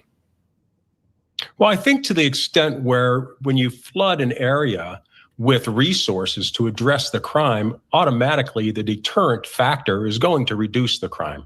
The key is, what is the long-term strategy to maintain a lower crime trends? That's the significant challenge for everything. And it's not a quick fix. When you're talking about crime, it's not a sprint, it's a marathon. So from a strategic standpoint, and developing objectives and strategies moving forward are going to be the key in being able to maintain lower crime trends. So let me pivot over, because I want to give y'all the response also to Chicago from their leaders, basically saying, what their response is to Trump saying that he's going to send in the National Guard and he's going to do the same thing to Chicago that he does to that he did to DC. This is what the leaders said in responding to the Trump announcing he administration. could soon send National Guard troops to Chicago to crack down on crime. That threat coming despite the fact violent crime in the city has been declining for the last few years. WGN's Courtney Spinelli is joining us live near City Hall with the details here. Also, reaction from local lawmakers. Courtney. Micah and Ray, good evening. While the president is making that claim that this is all part of his plan to crack down on crime across the country, some local lawmakers are calling this a political stunt. The president shifting topics during a press conference this morning in the Oval Office. It came as he was praising the guardsmen already deployed in the nation's capital. Trump says while he is willing to bring in the, quote, regular military, it isn't something they have had to do. He signaled again he's narrowing his sights on Chicago. The president made a similar comment several weeks ago as he slammed Mayor Brandon Johnson and Governor J.B. Pritzker. He claims crime in the city is out of control. However, police statistics show violent crime, including homicides and shootings, are trending downward. Chicago's a mess. You have an incompetent mayor, grossly incompetent. And we'll straighten that one out probably next. That'll be our next one after this. And it won't even be tough. And the people in Chicago, Mr. Vice President, are screaming for us to come. Trump's order to send hundreds of troops to Los Angeles is currently at the center of a legal challenge and likely would be the same if he tried to do this in Chicago. We spoke with Johnson, who believes a National Guard deployment to the city has the potential to inflame tensions between residents and law enforcement. He says the federal government could help address areas of investment they're already working on, like housing, community safety, and education, but says sending in the National Guard won't do that. Here's the bottom line. As mayor of this city and mayors across this country, we know exactly what it takes to drive down violence and crime in our cities. Because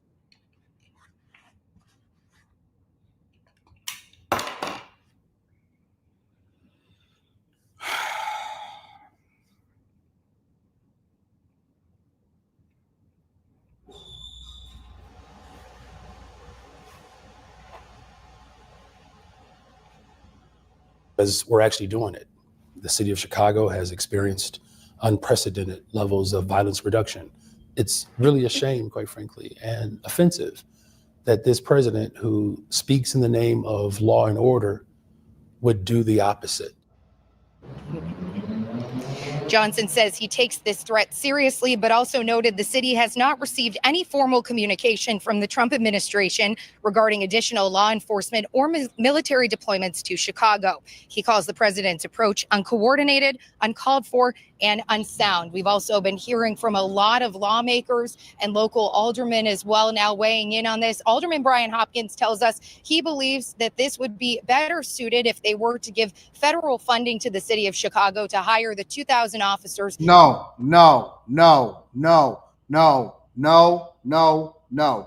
We not giving y'all no more money. Ain't nobody giving nobody. No. That's it. Ain't no additional dollars coming from our, because y'all know what that means. Let me tell you what that means. That basically means that they want us. We already give them a ton of money as far as federal dollars because we all got to pay federal taxes, right? And so now they want the Trump administration to give them additional monies because they mismanage their funds. And so what they're going to basically do is, let me tell you what the finesse is. I hate y'all. I hate y'all politicians, you blue politicians in your blue cities, you out here blowing the bag. What they basically going to do is they're going to use that to plug the budget gap that they have, the $1.6 billion projected budget gap that they have, right? Instead of hiring the 2,000 police officers, they're going to redirect the funds in order to fill holes that they can't manage effectively. You know what? Instead of making crime safe in Chicago, just send us some money so we can fill the ranks and make sure that we hire all the police officers we need. No, nigga, hire the police officers that you need and fix your city and make sure that the people are safe. Just send us some more federal dollars. Y'all ain't been able to manage what y'all got. What is wrong with y'all? Get out of here, bro. Send us some more federal dollars and we're going to make sure that we know how to manage the money effectively. No, that's not what's going to happen. Yo, Chicago could quite possibly be one of the most corrupt cities in the United States of America, bro. Chicago could quite possibly be, between them stealing y'all properties with property taxes, stealing y'all properties with y'all mothers and stuff, and when they pass away, they hold y'all up in court in order to try to prevent y'all from being able to get the money. Bro, Chicago could be one of, not the only, one of the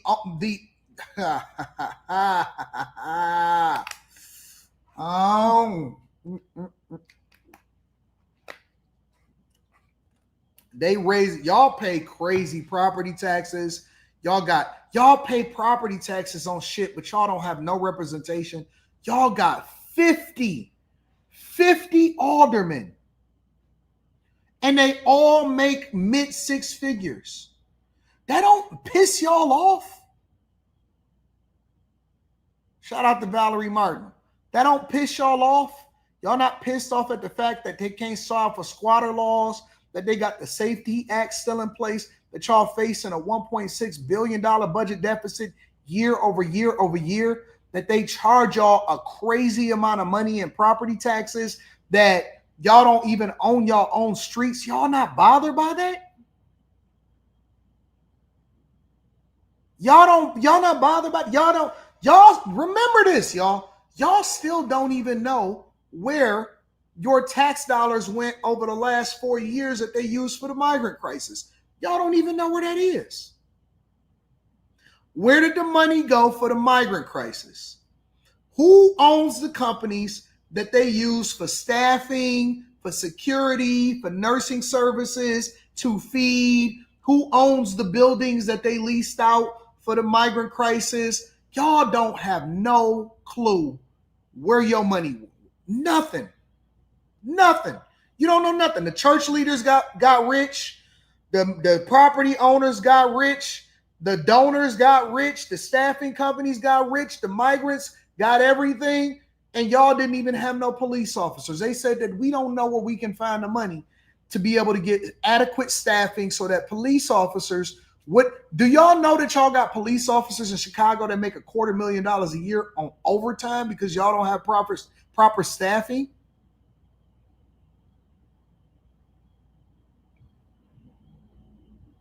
And y'all keep voting this stuff in, and y'all keep rocking with it, and y'all voted in a 6th grade teacher, a geography teacher? That's crazy. And then they get mad at me for bringing visibility to it. Man, don't talk about Chicago. Nigga, I would want everybody and their mama to talk about it because I would want to solve for the problem and bringing visibility to the corruption that's happening in the cities. I talked about my own city for years until they got that together. I showed every single abandoned building. I explored it. I talked about all of the problems. I showed y'all what was happening in the streets. I showed you what was happening in the neighborhoods that I grew up in. We brought visibility into they fixed this motherfucker. And now It's your turn, nigga. It's your turn. Now we bring in visibility because we want America to be, you know what? Now, you know what? Let me tell you why. Because I'm tired of y'all asking for federal tax dollars that we got to put in the pot to save y'all, and y'all just going to trick it off on some more people in the churches in the archdiocese in order for y'all to be. He got the nerve to be talking shit and still asking for money.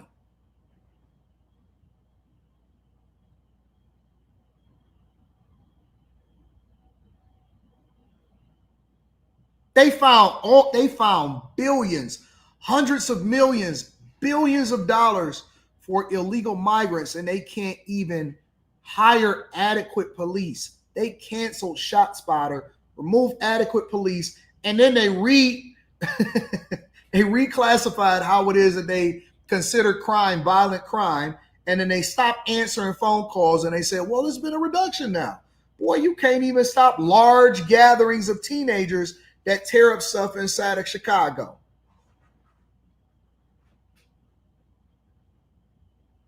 They know that ain't time, but it's your deliverance for the sensitive people. Y'all sensitive still? Y'all sensitive? Nigga, I don't even talk as disrespectful as your baby mama talked to you when she told you to get the fuck out the house. You sensitive now? I don't talk as disrespectful as your father was to your mama when he said that he didn't want to rock out with you no more. I don't talk as disrespectful as your mama was when she said that you look like your father and that's why she don't fuck with you. I don't talk as disrespectful as your mayor do when he ignore your phone calls and he don't even show up. You can't even get your mayor on the phone. Y'all sensitive in Chicago? You know what I've always been taught? Money over sensitivity. Whenever my money is fucked up, I don't have time to be sensitive. I don't have no feelings because my crime and my community is up. They taking all of my money and my property. Y'all paying crazy property taxes and y'all up here talking shit. Listen, Joanna Prevost says Anton has thick skin. I cuss people back out, but if you notice since the beginning of the stream, I haven't banned anybody. As much as y'all may not necessarily agree with me, or some people that may, with no profile picture and say, Anton, fuck you, I'll roast you all day. You know what we didn't do? Even with that? Come on, man, let's talk about it. You know what we didn't do? We didn't ban nobody. Jonathan, as disrespectful as you've been, are you still not able to talk in the chat? Do you still have the ability to have say and do whatever it is that you want to do? As disrespectful as some of the people in this chat has been, have y'all been banned? Have y'all been disposed of? No, this is for real. This is real talk. Let's have a conversation. Regardless of how I may not like you or whatever, and I tell y'all don't be overly disrespectful, but if you are, then direct it towards me. Just don't talk about nobody's kids or whatever, and don't spam the chat. As long as y'all keep within the rules, regardless of what you say and how disrespectful you've been, I have not banned you and I have not said that, hey, get the fuck out of here. You know why? You know why? Because I'm not sensitive like your fucking favorite politicians that don't want to hear what y'all want to say inside of y'all cities. I'll remove all of the censors. People can cuss. They can say whatever it is they want to say. And I chill. And I jaw back and forth because I think that it's hilarious and it's fun when we jaw back and forth or whatever. And you're right. I don't want an echo chamber. I want people to authentically feel whatever it is that they feel. But your punk ass politicians can't even take it. And y'all worried about whether or not I'm getting on your dusty ass city? Come on, man. Hold your leaders accountable. Y'all pay them. You pay them. Y'all pay them with your tax dollars. Let me see how much Brandon Johnson made.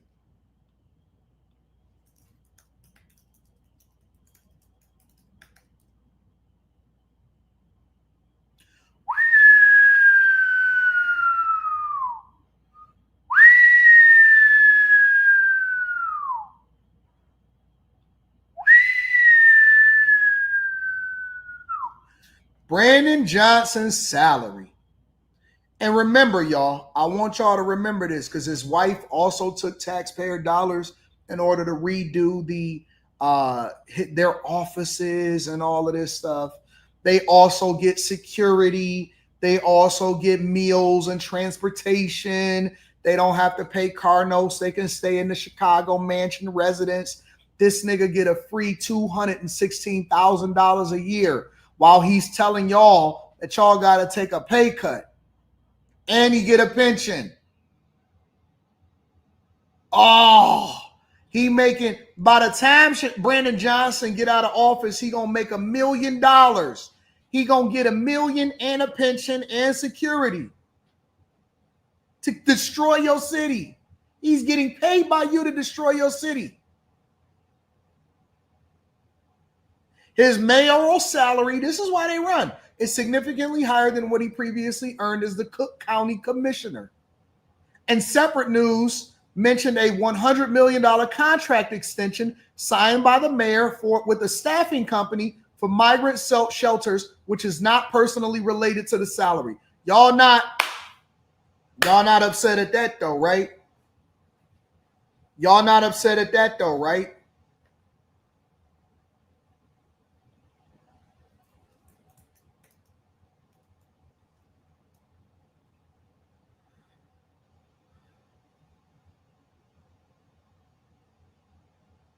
You ain't upset at that? They all came up on y'all. They all coming up on y'all. They all getting money. They all getting money. They all getting money.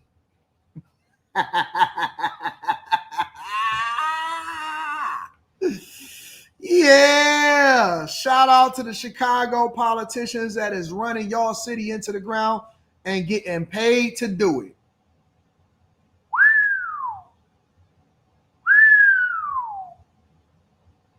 And I'll do you another one. Hold on. Let me read Super Chats. We got to reset. Because we going to go over to, did you know that Pritzker actually told Chicago schools that they're not going to fill that $764 million budget gap? That's separate from the $1.6 billion budget deficit. So Chicago was on the hook. You only see more teachers getting laid off again. That your kids can't go to schools. They not going. Don't worry, we gonna get to it. Yeah. We listen. Saddle up, buckle up, Buttercup. We gonna be here today. It's Saturday. I ain't got nowhere to fly to. It looks like it's dreary. It's supposed to rain a little bit off and on in the city today. We gonna be here cooking. Put your seatbelts on. Get comfortable. Put me up on your iPad. Put me on your TV. Put me on your computer. We ain't got to worry about the daycares. Church ain't open on Saturday morning. We working today. We working today. Let me read some of these super chats. We gonna get there today. David Simpson Jr. says Anton was right about everything. Oh, I'm about to get a hat. The white. We're gonna get the red Trump hat. Let me see something.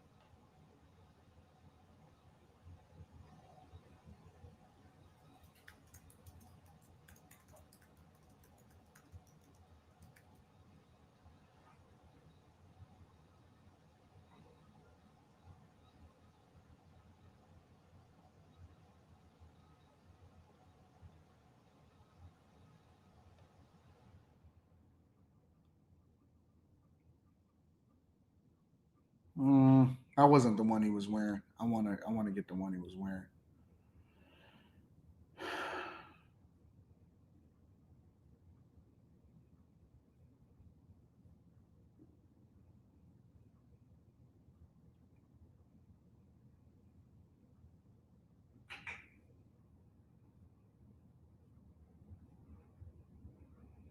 People's House gift shop across the street from the White House. Oh, that's where is that where he got it at? Huh. I gotta get that hat. I gotta get the hat. I gotta find it. Don't worry about it. I'm gonna get it. Don't worry about it. We'll get there. We'll get there. Shout out to David Simpson. I appreciate you. Darshawn Hill says, what up, Tom? Let's do every other Saturday, you still need to spend time with Rita and your daughter. Oh, I'm good. Don't worry about it. Daughter's getting her hair done. Let me see where she at. Where last at?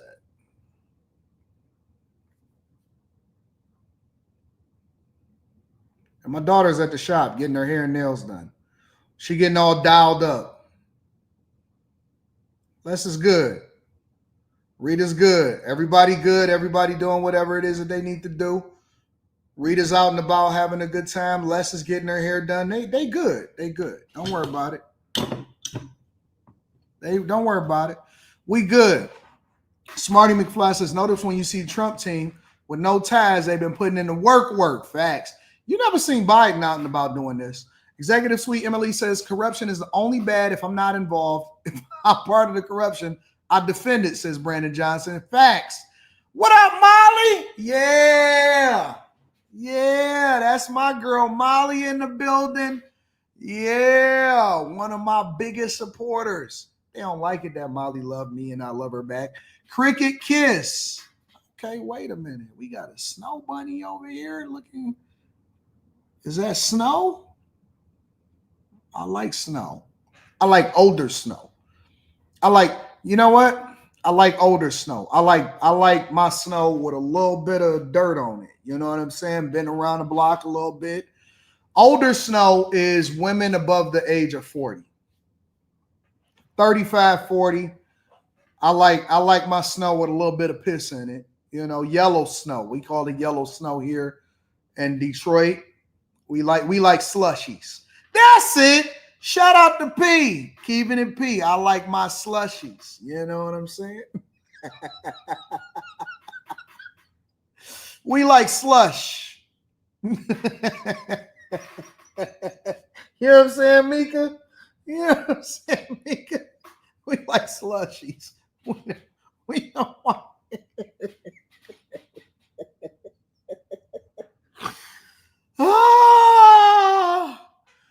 Oh, shout out to my snow in the building. Yeah, Cricket Kiss. Yeah, my snow love me. Shout out to my snow. Shout out to my slush. KJ says Indiana is in a surplus, but Indianapolis is a blue city is in a red state.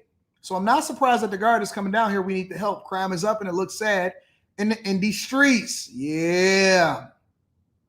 What up, Swedish princess? Let me see. You said you're gonna give me three. 1, 2, 3, 4, 5. Okay, Swedish princess. Please interview Chicago Flips Red, Danny Carter, Zoe Lay. You're touching on what they talk. I did interview them. I interviewed them. Let me see.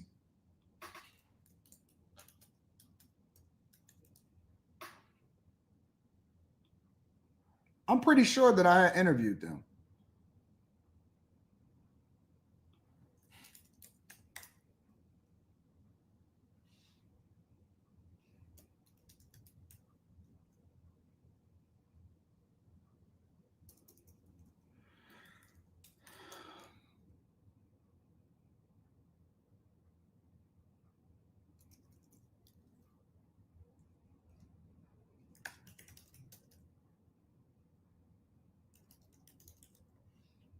Let me see. I'm pretty sure that I still got that interview up.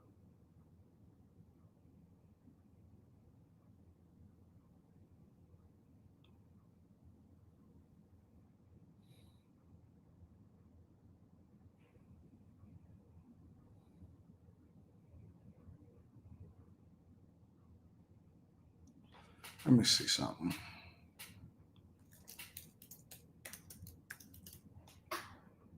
Let's see if I can find that.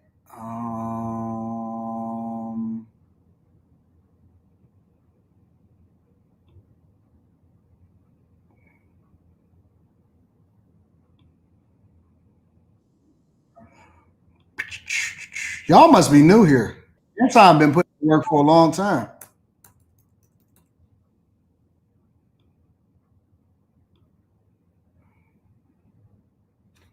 Y'all must be new here. Chicago. So we believe they getting paid off too. That's why we keep saying we coming for those seats. Anton, we not playing with none of them no more.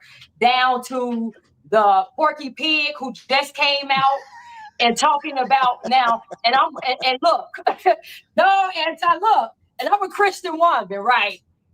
So, you know, he got the right one. So he just came out and had the nerve to make a press conference talking about he not going to work with Trump.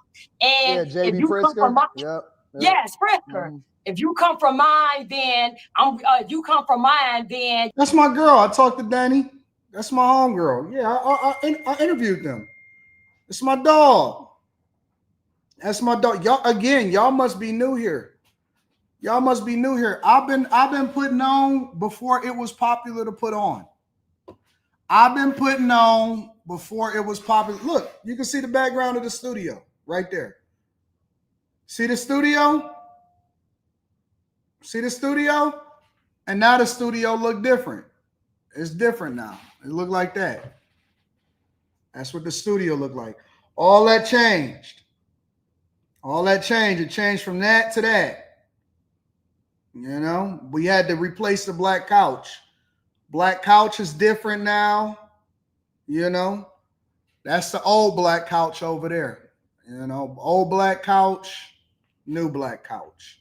Old black couch, new black couch. Liquor's still the same over there. Old black couch, new black couch. We here. We've been doing this for a long time. Y'all new to this.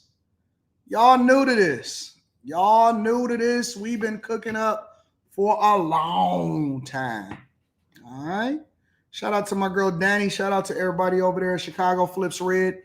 Yeah, we've been getting to it for a long time out here in these streets.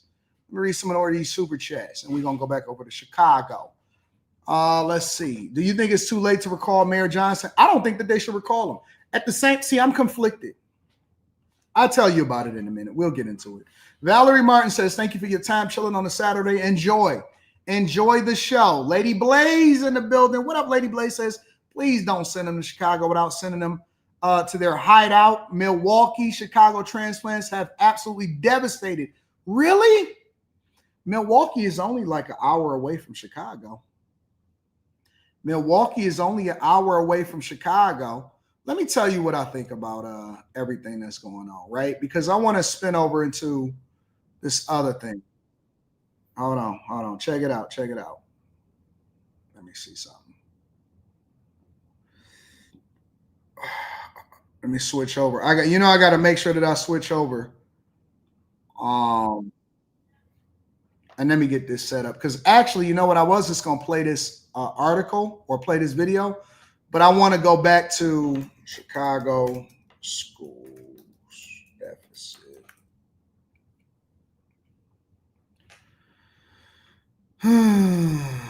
So this is 4 days ago. All right. This is 4 days ago.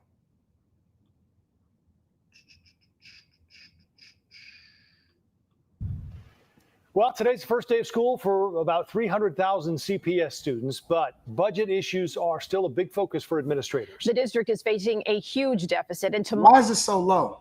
Hold on, let me see something.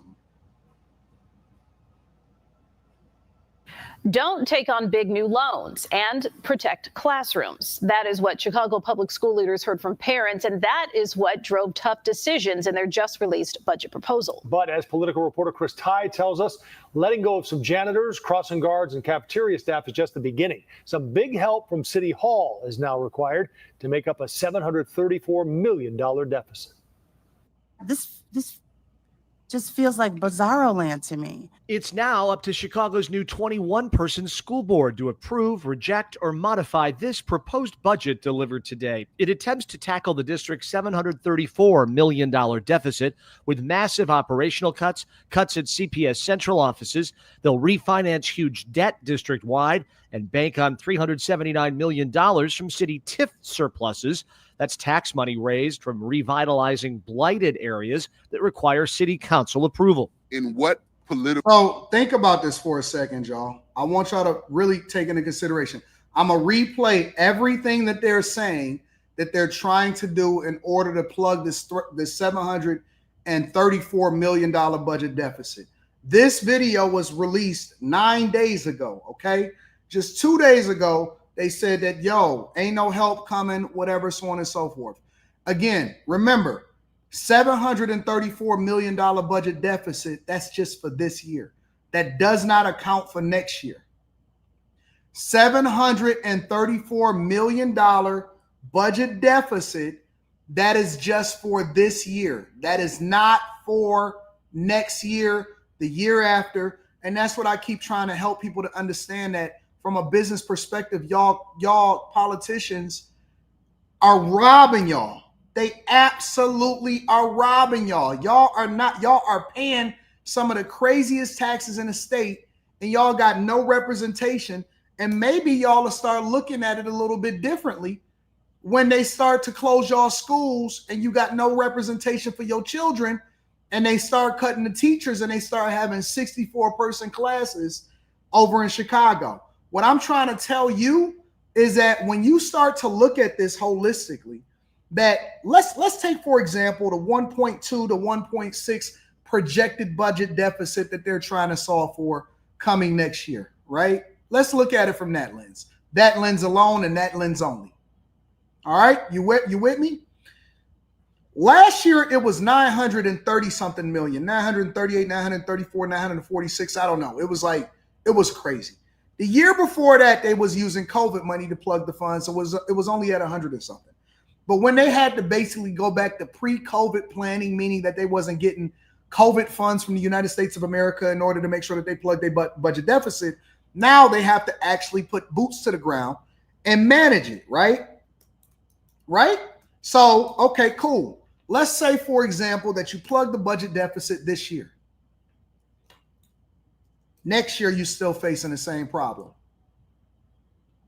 You're facing the same problem next year. So when you're talking about the school $734 million budget deficit, guess what? Even if you solve for it this year,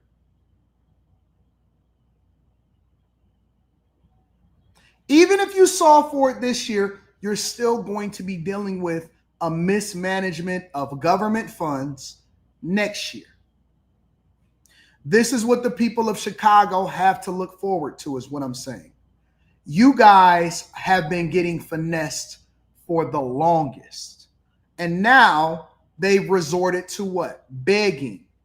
Because Brandon Johnson, the school board, your alderman, when I tell you that there is a impending bankruptcy that is going to swoop down on your city like never before, you guys have an impending bankruptcy that is going to swoop down on the city, and J.B. Pritzker, he's going to save himself. He's not saving y'all. J.B. Pritzker is going to save himself because he cares more about his political standing and the possibility of running for president of the United States of America than he does about your children. So while you get mad at me for bringing visibility to it, I'm telling you that you guys should have been proactive years ago before Lori Lightfoot got into office, when I told y'all should have been voting for a businessman to fix y'all budget instead of voting for Lori Lightfoot and Brandon Johnson and J.B. Pritzker to come in and fuck up y'all city and y'all state. So guess who's going to suffer as a result of it? Because again, I told y'all, we've been through this before. I went through it here in Detroit. Y'all are the ones that's going to suffer from it. I bring visibility to it so that you can do something about it. You say you don't give a fuck. Y'all know what y'all told me? It don't matter if I vote or not. Okay, well then your children are going to be the ones that suffer from it. Your kids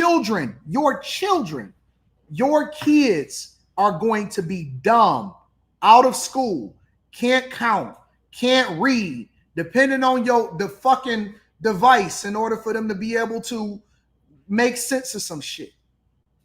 They're not even going to be able to get jobs, do riddles. Nigga, fuck them getting the jobs of the future. You got to worry about whether or not they can count.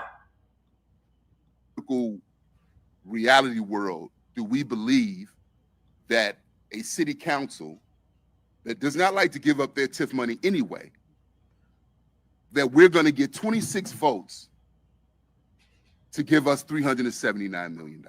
Not in the plan was the controversial short-term high-interest loan Mayor Johnson had pushed so hard for, it led to the ouster of former CPS CEO Pedro Martinez. Look, they mortgaging y'all future again. Brandon Johnson was pushing for a high-interest loan to try to cover the deficit, and y'all were going to be basically paying more. Bro, this is so bad. Of all of the stories that I've done today, the shooting at the hospital, the DC, all of this shit, bro, y'all don't realize how bad that this is. You don't realize how horrible this is. Not a businessman. This is not a person that understands personal financing, budgeting, and managing correctly. This is a person that is going to destroy your city for years to come, bro. Years to come. He is pushing so hard that he actually ousted and fired some of the very people that was able to push back against him and saying, hey, listen, this don't make sense fiscally, bro.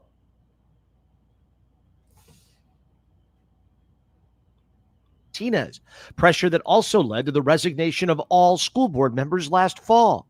Held the line on the pressure campaign from City Hall. Joe Ferguson credits Johnson's hand-picked interim CEO at CPS, Macklin King, who yesterday told us how she felt in these final 24 hours. Very queasy and anxious, and these questions don't help. She wants this job.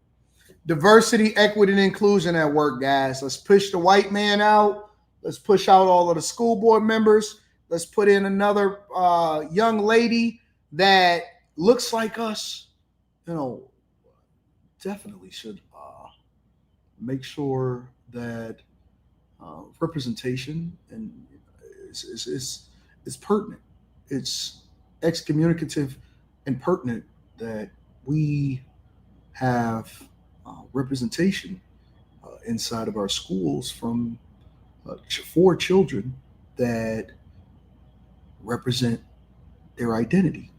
And when they see other people, specifically women and women of color, that is overseeing the budget and is ensuring that their education and school lunches are provided, that it looks like them.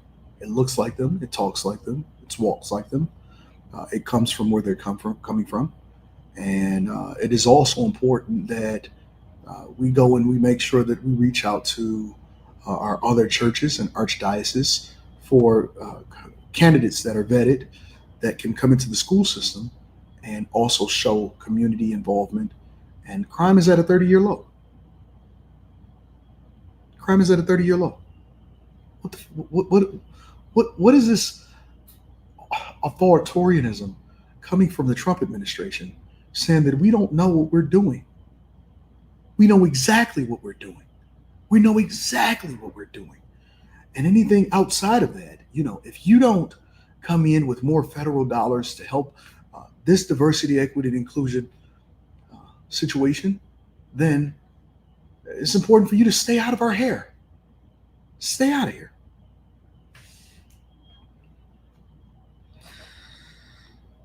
Final 24 hours. Very queasy and anxious, and these questions don't help. She wants this job permanently. She has made hard decisions that aren't going to be happy ones for the people who will decide whether she gets the job permanently. So a profile in courage, at least to this extent. Ferguson gives the proposed budget a B and says most CPS families will feel cuts on the margins, but not where it matters most, in the classroom. Most people can rest assured that the thing that they send their children to school for has been protected here. This is not the end of the line, however. There are public hearings on this proposed budget next week. The following week, the full board has to approve it. Remember, that's 21 people, and a majority is needed. At CPS... So, a lot of what they were banking on in these last and final days was also the Trump administration. So eventually they want... not the Trump administration, I'm sorry. They were reaching out to J.B. Pritzker, right? And they were reaching out to J.B. Pritzker, the governor of Illinois, to say that we actually need your help and we want you to plug this budget deficit. And you need to send more money, more taxpayer money from all of the people in Illinois over to here, over to Chicago to ensure that our children has the ability to fill these budget gaps that the city is not managing effectively. And this is what J.B. Pritzker had to say. I am certain that the governor didn't say no. He said, hold on. Listen, look at the signs, y'all. Look at the signs. Let's use other people's money to fund our schools in the mismanagement of our budget from the people that were hired to manage it effectively.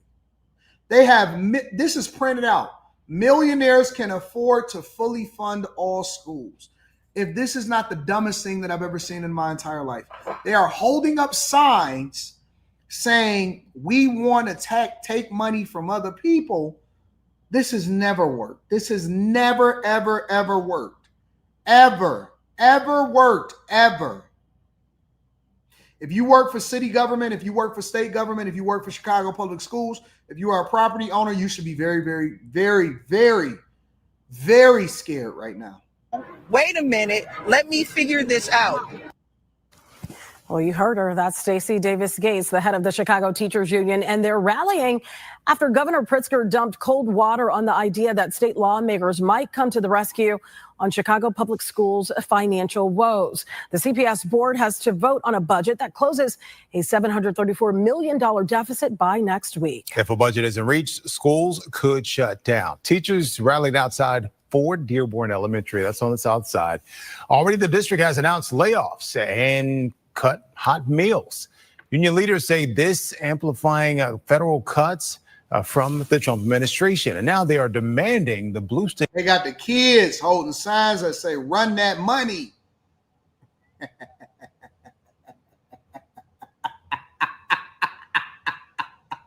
They got the babies out there. Of Illinois pay what it owes. This school, all of the schools in the city of Chicago are owed $1.6 billion. That creates chaos every summer. It begins in the spring with teachers being laid off, with paraprofessionals being laid off, with special education assistants and crossing guards being laid off. Listen, bro, it's over. It's over. You are watching and witnessing the real-time collapse of a city. It is imploding from the inside out. The city is imploding from the inside out. The governor said, fuck you. The governor said, no, nigga. No, I don't care what's happening with your kids. I don't care how you feel about me. I don't care how much you think money out my family got. The answer is no. Gov, Pritzker, this guy right here that's on the bottom of your screen said no. No more money for you niggas. Huh?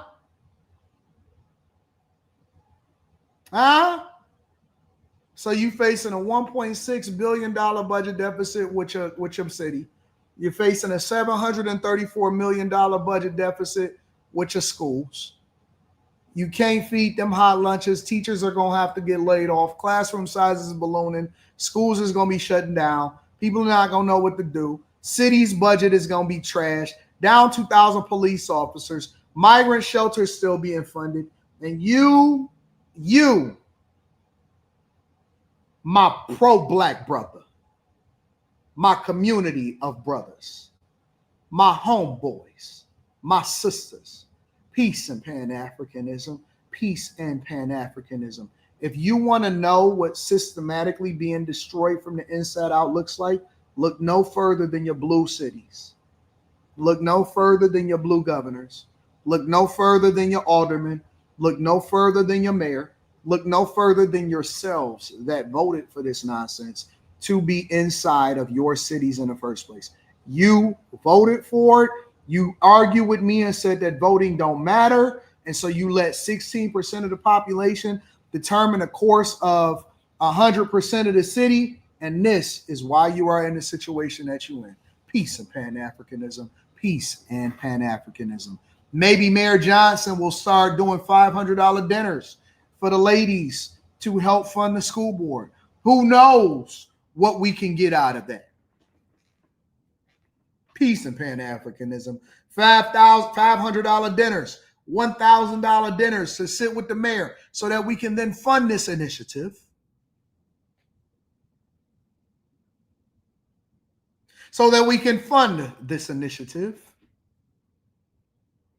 Maybe y'all can do GoFundMes and catfish fish fries. You know, the ones that y'all would usually do for the funerals, but you can do it for the children, for the cheering.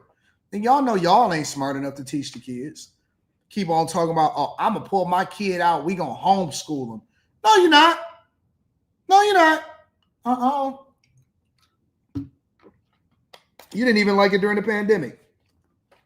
All you did was keep them distracted. Actually, you know what? Some of the kids today are graduating a year slower mentally than the kids of yesteryear before COVID, because they was depending on you to educate the children. And we know that you don't know shit. You dumb as fuck. What you gonna do? What you gonna teach your kid? Hey, man, fuck these hoes. Fuck these hoes, bro. Nah, nigga, you don't need no school. All you need to do is get your GED. Nigga, just drop out 9th grade, 10th grade, go take the GED test. And you know what you can do? You get your trade. You can't teach them. Who gonna teach them? You can't teach them. What they gonna ask you? Dad, what's the slope? What's the y-intercept? What's rise over run? What does that mean? Ask ChatGPT. Yeah, ask your mama. Ask your grandma. You can't teach them. You can't teach them. You can't help them. You can't help you. How you gonna help them? What you gonna do? You gonna give them over to Umar Johnson to teach him at his school, the Frederick Douglass Marcus Garvey Academy? The Frederick Douglass Marcus Garvey Academy? Oh, my brothers and sisters, all we need to do is have a paint party. You know what? While they coming for us, we gonna lay this flooring. While they coming for us, we gonna lay this flooring. Ladies and gentlemen, brothers and sisters, listen, I need y'all to pick. Do you want the red, the black, or the green on the floors? Do you want the red, the black, or the green on the floors? We not gonna let them get in touch with us. We not even gonna let them take our properties. And if they decide that they want to take our properties, we gonna march on City Hall. We're gonna march on City Hall. Ain't y'all tired of marching? Ain't y'all tired of protesting? The more you protest, the more stupid your kids become. The more you protest, the more stupid your kids become. The more you protest, the more stupid your kids become. Have y'all noticed that? And then we send them out into the wild. And then they become baby mamas and baby daddies, and they fuck on each other. Then they become part of the 20,000 statistics that get HIV. And then they procreate, and then they procreate. And then stupid begets stupid, and dumb beget dumb. They see, you know, you got a chick with one tooth, looking like a veggie tail. Looking like a veggie tail, talking about she a baby mama. And that, ladies and gentlemen, is the summary of the Black community. Make sure you hit a like for the algorithm, subscribe to the channel with turn on your notifications. And y'all keep not voting. Keep not voting. What? Wait a minute. MGM check-in. I got a room somewhere. Let's see what we got here. Louis McCaskill says, love the Saturday streams, help me get through this warehouse work. Okay, well, I might have to consider some stuff. We might have to add in a little bit extra streaming to y'all when I'm not out of town. AD, did you watch Representative Wesley Bell town hall meeting? It was a big fight between black and white liberals. No, send it to me in my email. I'll show it to y'all right now. Keisha Body says, hello, AD. I'm new to the show. I've been watching you for about 4 months. Love how you keep it 100. Educate us, my brother. What up, Keisha? You know, I love me a Keisha. Got to keep a Keisha in the tuck. Do the right thing, says Mayor Frohawk Johnson, says the governor buffet got to be the most disgraceful duo ever seen in politics. Facts. Lex want to throw some salt in the game. Lex, please, says I was in Detroit at church last night. Y'all need some street lights. But you wasn't robbed, though. Managing that budget effectively. Live Seeger says that homeschool took me out. What up, big homie? Big homie in the building says, okay, AD, I see your work. The makeup show. I'm a trucker who made $98,000 last year. Salute to you, big dog. And now I have an offer for $120,000 plus 5 years ago. I was making $36K. Now I can afford to be a bag chaser. Let's run it up. Shout out to the bag chasers. If y'all not a Patreon member, we're doing a Patreon live stream tomorrow. Tomorrow. We're doing a Patreon live stream tomorrow.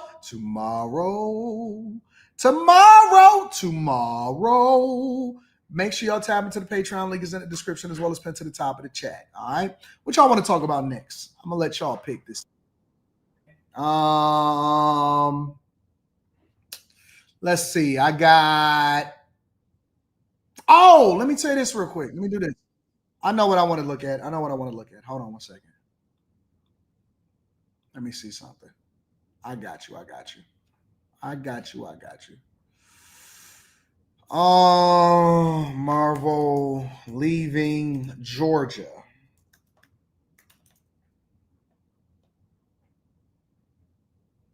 That's what I heard. I heard Marvel was leaving. Have y'all heard about that? And then we're going to head over to Venezuela in a second, too.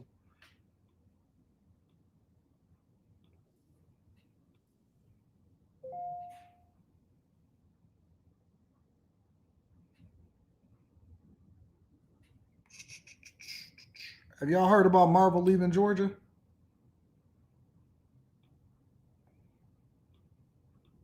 New tonight at 6, a major shakeup in Georgia's film industry as the Wall Street Journal is reporting that Marvel Studios is now taking its Georgia production over to the United Kingdom. And 11 Alive's Galat Malamed reports the change has already been devastating. From Black Panther to Thor, Marvel has come to Metro Atlanta to produce some of its biggest blockbusters. But now it looks like that's no longer going to be the case, with Marvel moving production from Georgia to the UK, according to a report from the Wall Street Journal. Atlanta actor Matthew Cornwell says local actors and crew members are already feeling the impact since the last production wrapped up. There's been a downtick, a substantial less number of auditions, less number of projects here in the region. Cornwell's been in on the action himself. I am in the sort of opening sequence of Captain America: Brave New World. One of my scenes was shot at Trilith, which was where Marvel did a lot of their work over the last several years. Trilith Studios in Fayette County, formerly known as Pinewood, is where Marvel shot major blockbusters like Black Panther. Homes and local businesses surround the studios. For workers here, the news of Marvel possibly not returning. Kind of a bummer. They say Marvel cast and crew would come in every day for breakfast and lunch during production. We had a lot more people come in here, so our sales were a lot higher. Georgia has one of the most generous film tax credits in the country. According to the Wall Street Journal, a person familiar with the matter told them Marvel left due to rising costs, part of a trend of productions moving overseas. Cornwell says while he thinks the short-term impact will be tough, he's hopeful both fellow actors and the community surrounding Trilith Studios will adapt. Based on what I've learned about Trilith and what that vision is for that community, that they will sustain and they will end up thriving. In Fayetteville, Gilad Malamed, 11 Alive News. Now that's crazy. So wait a minute. Marvel is leaving the state of Georgia. And because I thought that they was just going to maybe move to a different state or something like that.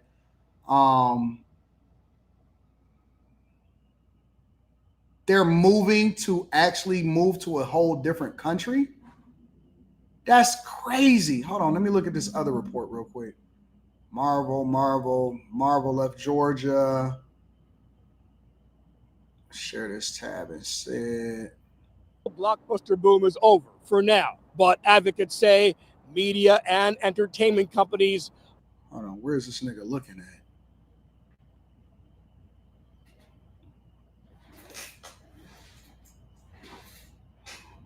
That's why Marvel leaving. This shit, right?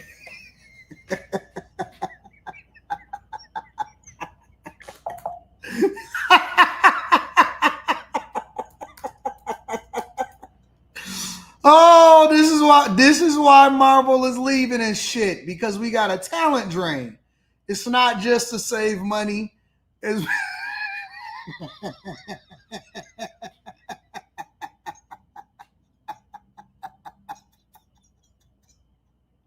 what the fuck? Why y'all parents ain't tell y'all, listen, you're not meant to be this thing, all right? Why y'all parents didn't tell y'all that? Why y'all parents didn't say, because I started looking at him. Hey, nigga, who you looking at? What the fuck is going on here?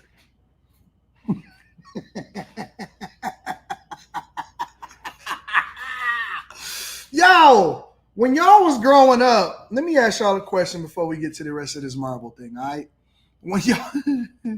When y'all was growing up, y'all didn't, like, y'all teachers and y'all parents and y'all people didn't ask y'all and give y'all a reality check of what y'all should and shouldn't be going into from a career perspective based off of what they've known about you your whole life and them learning about, you know, how you growing up and stuff?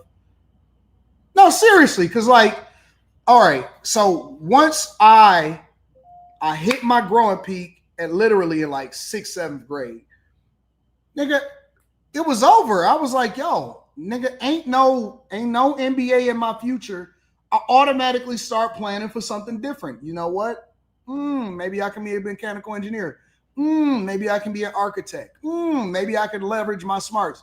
We had Thirsty. I told you all about Thirsty, right? Thirsty came over our house one time, and Thirsty was like, oh, you know, Miss Daniels. Hey, Miss Daniels.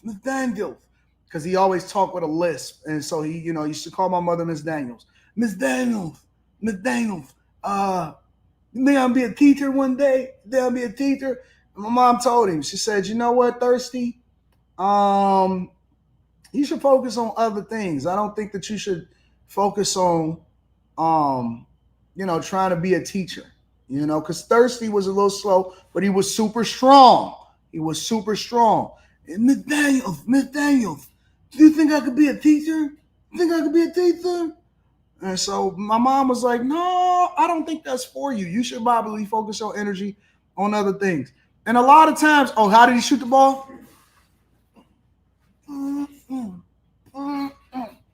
I said, no, Thirst, it's like this. No, I got this in time. I got it time. I said, time, nigga. Time.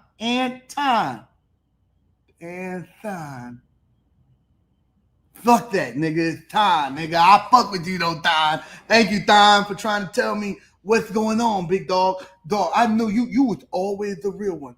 You always had my back. Time. You always had my back, Time. And I'm not being funny. I'm telling you honest to God, that's how he spoke. You always got my back, Time. You always was the real one. You always had my back. You need anything, my nigga? Tell me what you need. I'm got your back.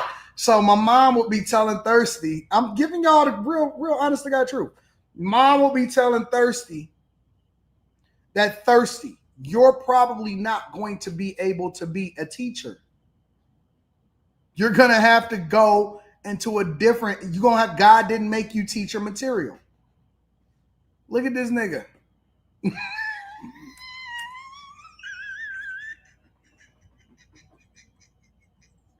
The camera's in front of him. The Marvel blockbuster boom is over for now, but advocates say, Jesus Christ. I'm going to church tomorrow. I'm going to just tell y'all that right now before we finish this part of the show, because we got a lot more show to get into. I'm going to church tomorrow. I have to go to church. Tomorrow. Going to the first service.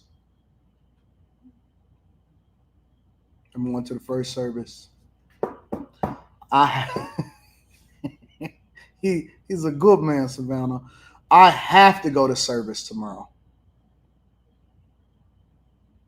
100% I'm going to service. Who with me? Maybe I'll hold church service tomorrow. 7 a.m.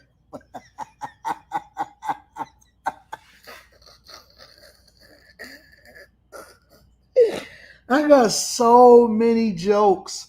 They're just flooding in my head. I have jokes flooded. It's all through my head. Joke. Which side of the aisle is he looking at? Who is he talking to? There's just so much thing, bro. There's so much going on. Oh! Let's talk about Marvel. Let's continue, y'all. Let's talk about Marvel. So what would Thirsty do? Thon, you my dog. You my dog. Thon, you my dog.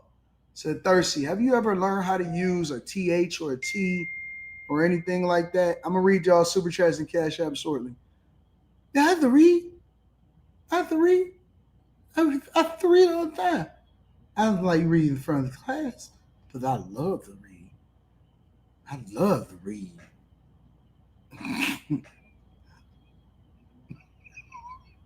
What do you like to read, Thirsty?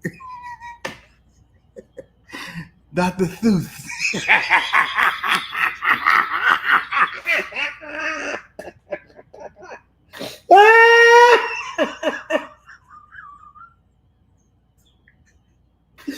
What do you like to read, Thirsty? Dr. Seuss.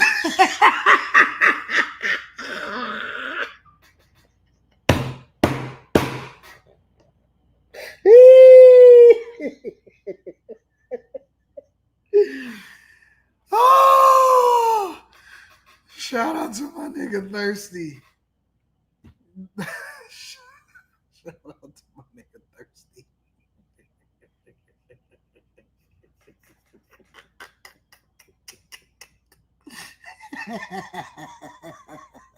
I'm sitting in the front of church tomorrow too. Oh. I'm sitting in the front of church tomorrow. I'm not going to let y'all keep on keeping me distracted. We got a lot more show to do. I told y'all buckle up. Media and entertainment companies are shifting their focus to smaller productions to keep the cameras rolling. So what we're experiencing is a general downturn. Georgia's film and TV industries have taken a beating over the past few years. In the industry across the state and actually across the world. Streaming, the pandemic, Hollywood strikes, and rising labor costs have dimmed the lights on many sets.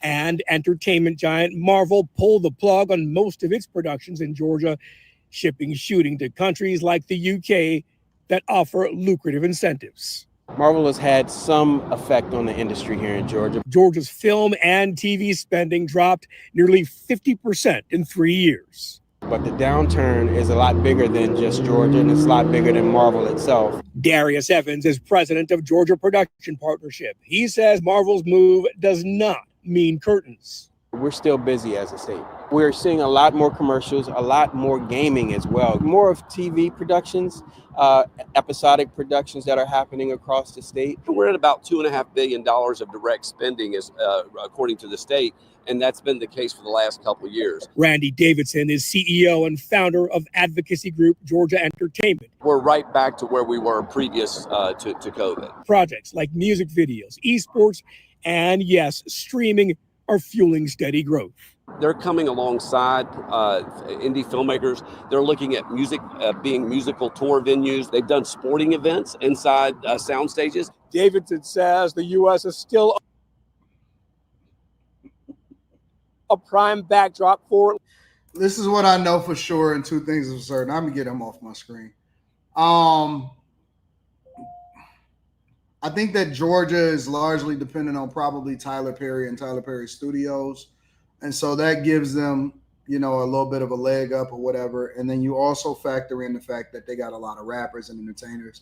But I think that the industry is going to be upended significantly. When you factor in AI, I've already seen a lot of videos with AI. I've seen a lot of it. I'll show you one. I think Money Man did a video in AI. Let me see something.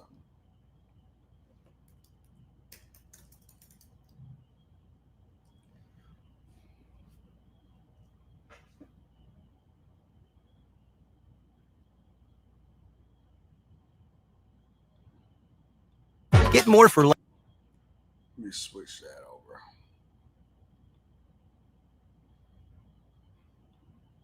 I recently seen Money Man's video. It wasn't nothing. It wasn't nothing. He ain't shoot none of this. I don't think none of this and anything. But most of these rappers and stuff, they're starting to shoot a lot of their videos with AI. Juice me up.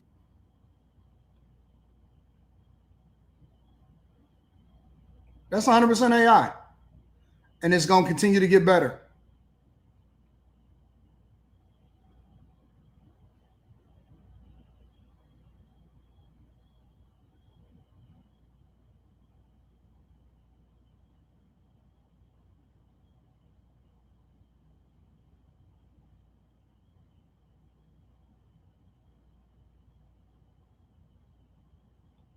All of this is AI. 100% of this whole video is AI. 100%. The whole videos is being shot with AI. And so I see this on a regular basis. I see a lot of people. They're basically, because see what y'all don't know about a lot of these record labels and a lot of these places, they give you a budget for videos. They give you a budget of whatever, and so on and so forth. And so now what a lot of these guys is, because I think I spent like $250 a month or something like that. Let me see.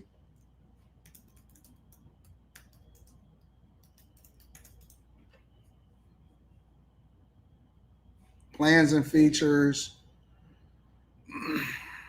For the first month, I think I spent $250 a month. Something like that, or $150 for the first month or something like that. Plans and pricing.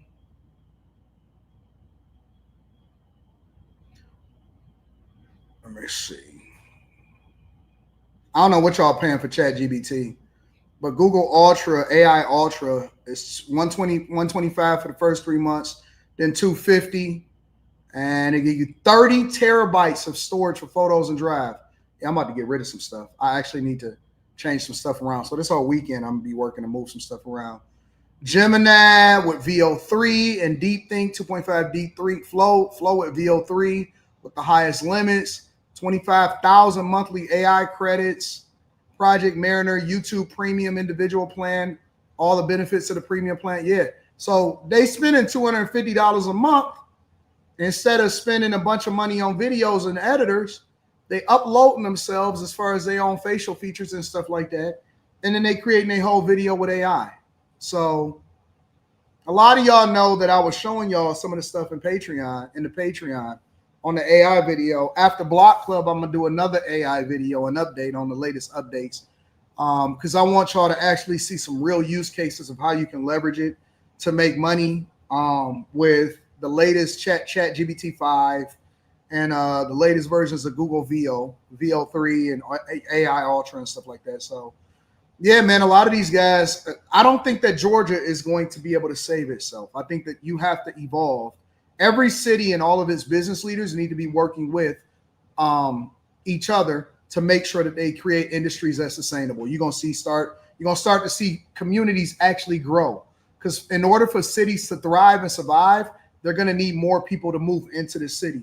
So basically what I think is gonna happen is that we're gonna become more interdependent on each other in order for us to be able to have some of the same services, right? You're going to need a greater population of people inside of large cities. And I believe that some of the people that then benefit the most, landowners, but I ain't going to get into that. I'm going to talk about it in Block Club. I'm going to talk about where I see the real estate industry going. It's going to be a phenomenal Block Club that I got coming up. Tomorrow we're going to do part two is the Stock Club. And then we're gonna deep dive. But I'm telling you, the real estate industry and the real estate game is going to change significantly. The real estate industry and the real estate game is going to change significantly. Let me make sure I acknowledge some of the people.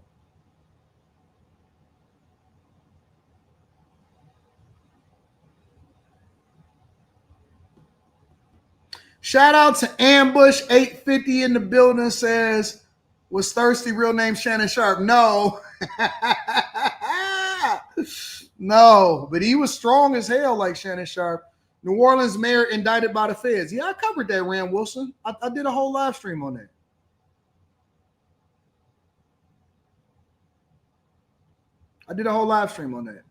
But I'm going to tell y'all everything that I think is going to happen in real estate and Block Club, and I'm going to also show y'all what my plans are, my latest purchases, and what the current state of some of the developments that I got going on. 392Q says, can we talk about the young Dolph killer Hernandez Govan found not guilty? Yeah, do y'all want to talk about that?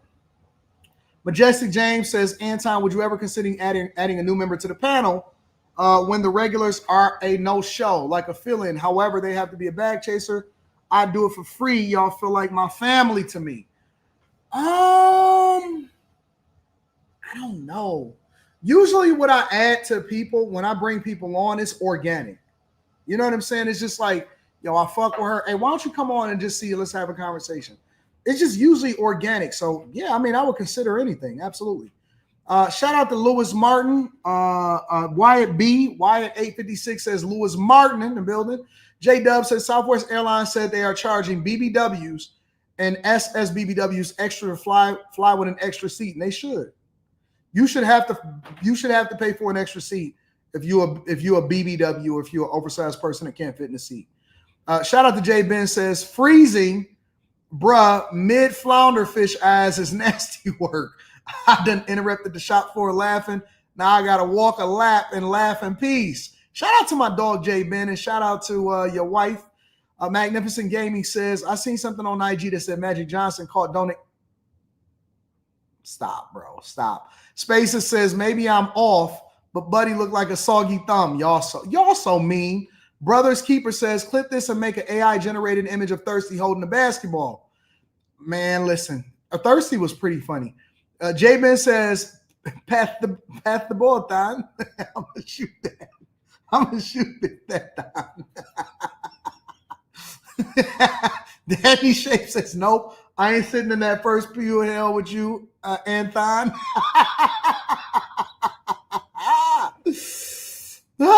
48 Laws Equal Artistic War says he's looking everywhere and nowhere at the same time. His vision is omnipresent.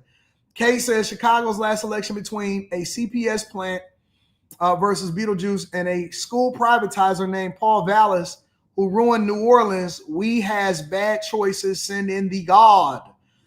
Kate says, please invite Alderman Brian Hopkins to talk. No grant money for the police. Tell us if he responds. I don't mind. I'll let anybody come on. Haitian Doc says, what do you think about Texas potentially getting rid of the property taxes? I think that property taxes need to be done away with, but in order for people to do it, in order for states to get rid of property taxes, that means that they have to truly control their spending, and we need to shrink government. You got to control your spending and you got to shrink government. Honestly, that's the only way that we can control our property taxes. All right, so let's see what else we got going on in these streets, man. Oh, we got to go over to. We got to talk about Venezuela.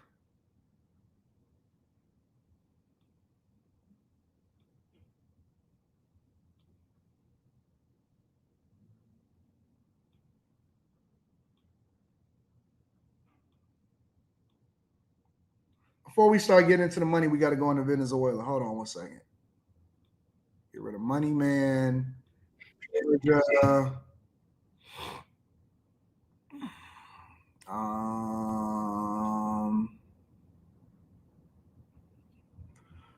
to talk about Maduro because you know that the United States of America had put a $50 million bounty on Maduro.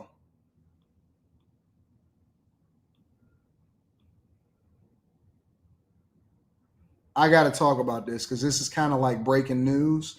I probably should have talked about it first, but we here now. So let me go ahead and share my screen with you guys and move that over so I can see. Share screen, Colombia, share, bam, bam, bam, bam.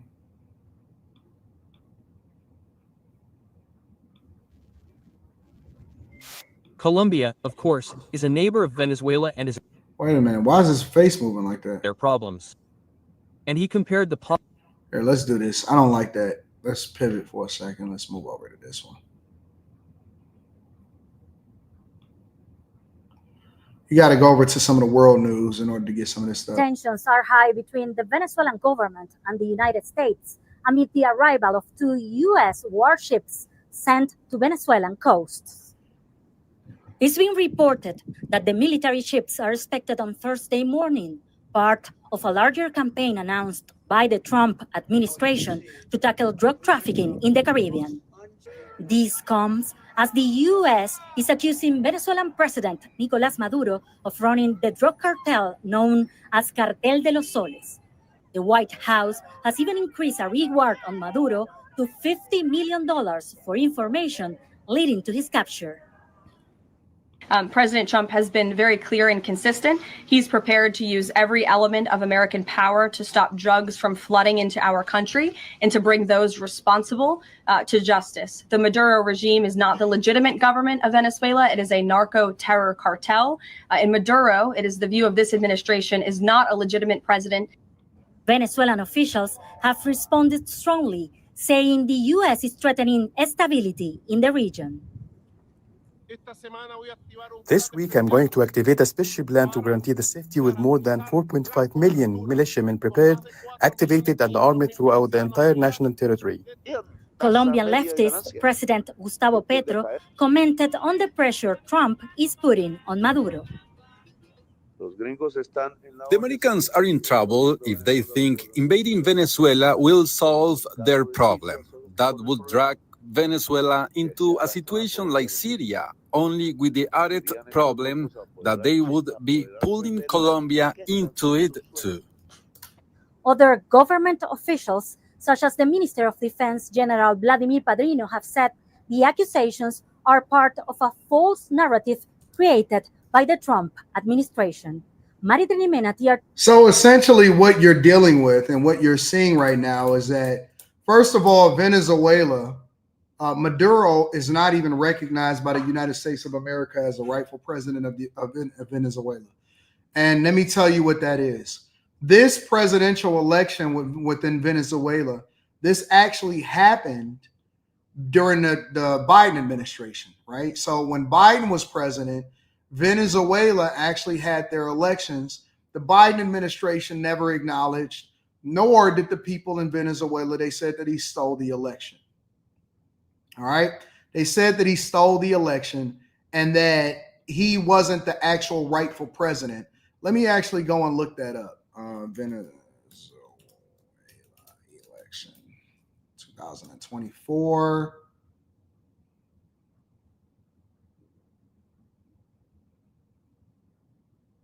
Venezuela elections.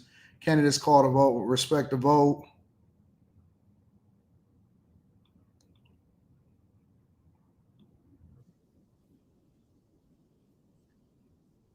But Nicolas Maduro's opponents see him as a dictator who's ruled with an iron fist.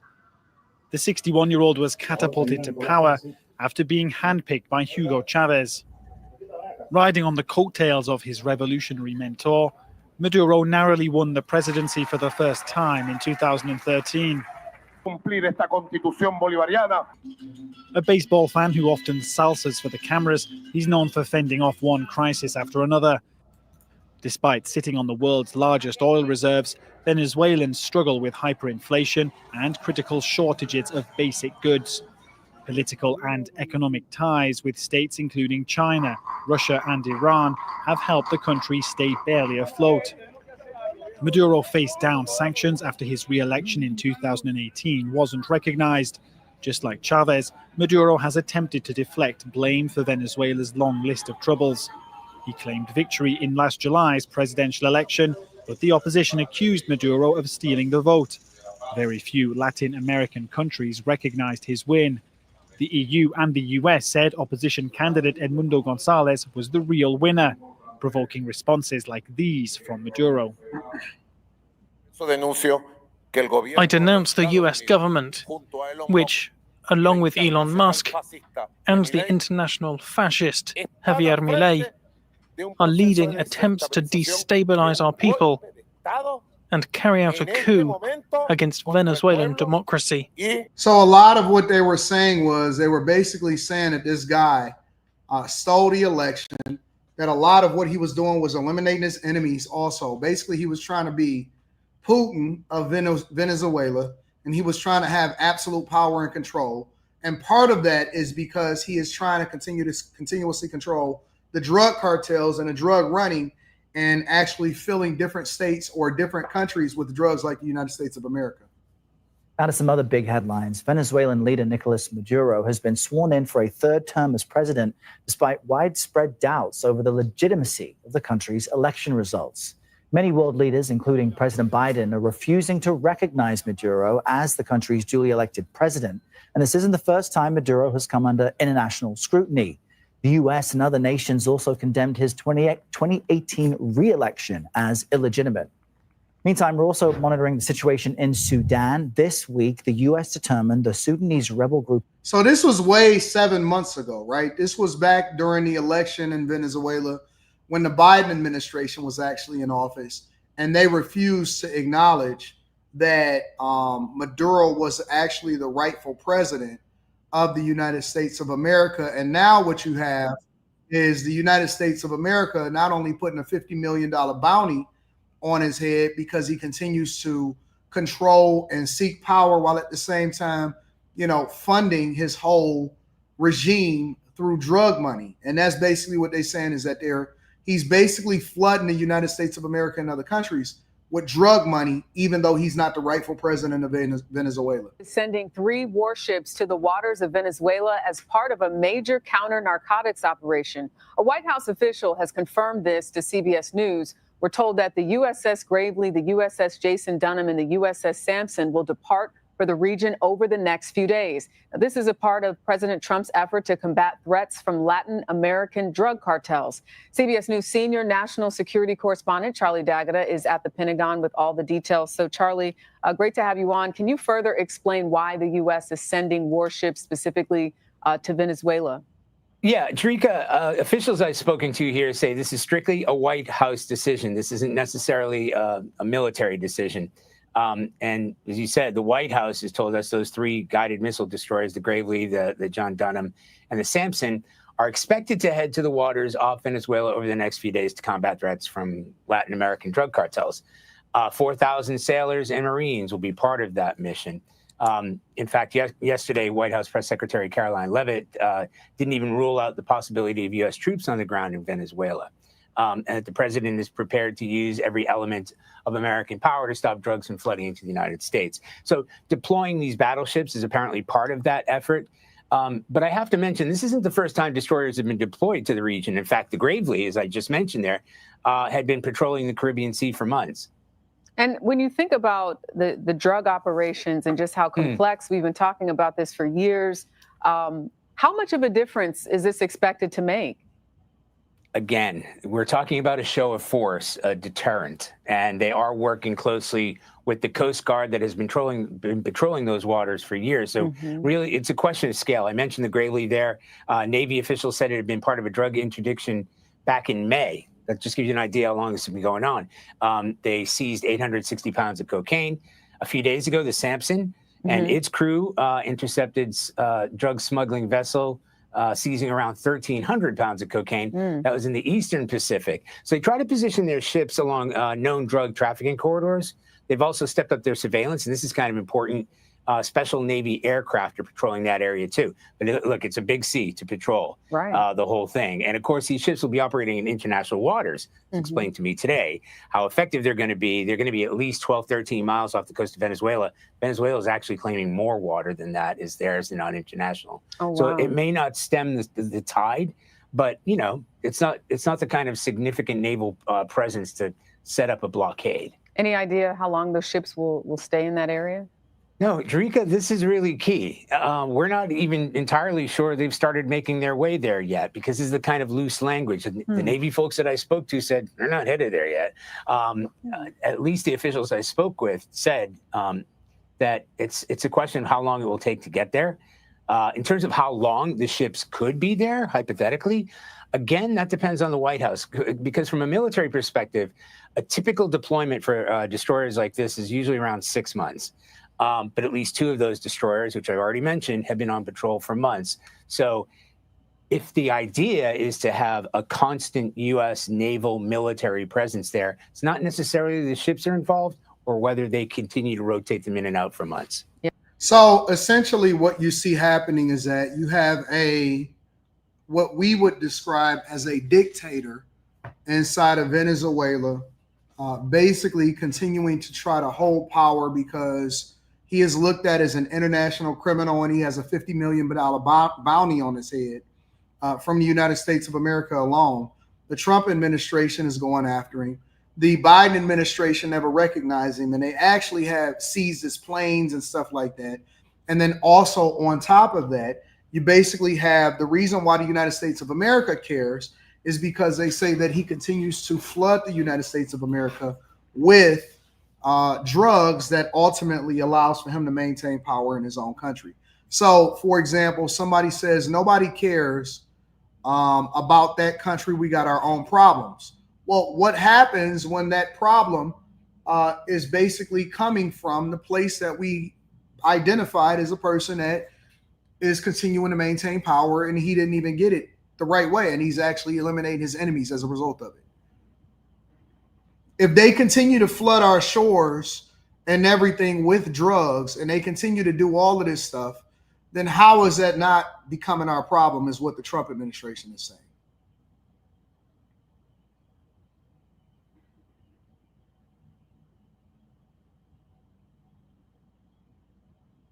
If it is directly impacting our shores and our people, does it then become our problem or no? Because I agree in that I don't want to be involved in anything that the world is going on. But let's also be clear here. Let's be very, very transparent and let's be clear. All right? Let's be clear. I know that they're saying that, oh man, he's, got all of this militia. He's got 4.5 million members of a militia.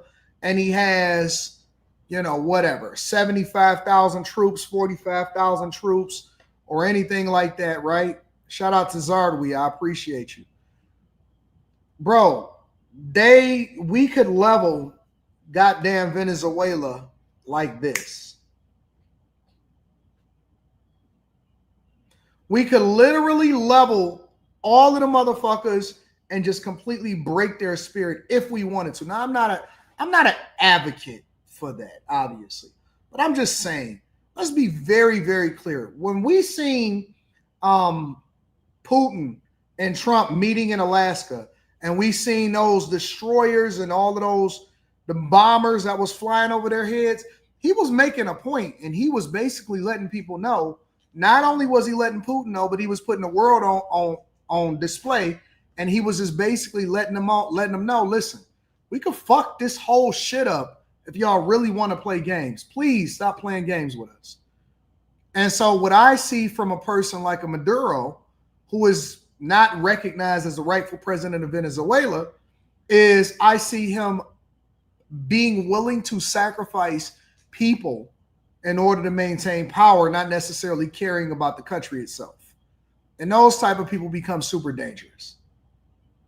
Super dangerous. So again, I don't think anything is going to be really a big deal out of this to where we will necessarily be affected, but I will stay on top of it as a result of it. I know that y'all also, let me read some of these super chats. I know that y'all also want us to continue to talk about the Epstein list. Y'all love the Epstein list. So I'm going to talk about the Epstein list really quickly. But before I do that, let me make sure that I acknowledge the people that support the platform.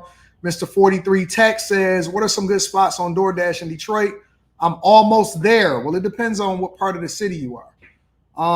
I like Breadless. Breadless is one of my favorite DoorDash places. I also like Detroit 75 Kitchen.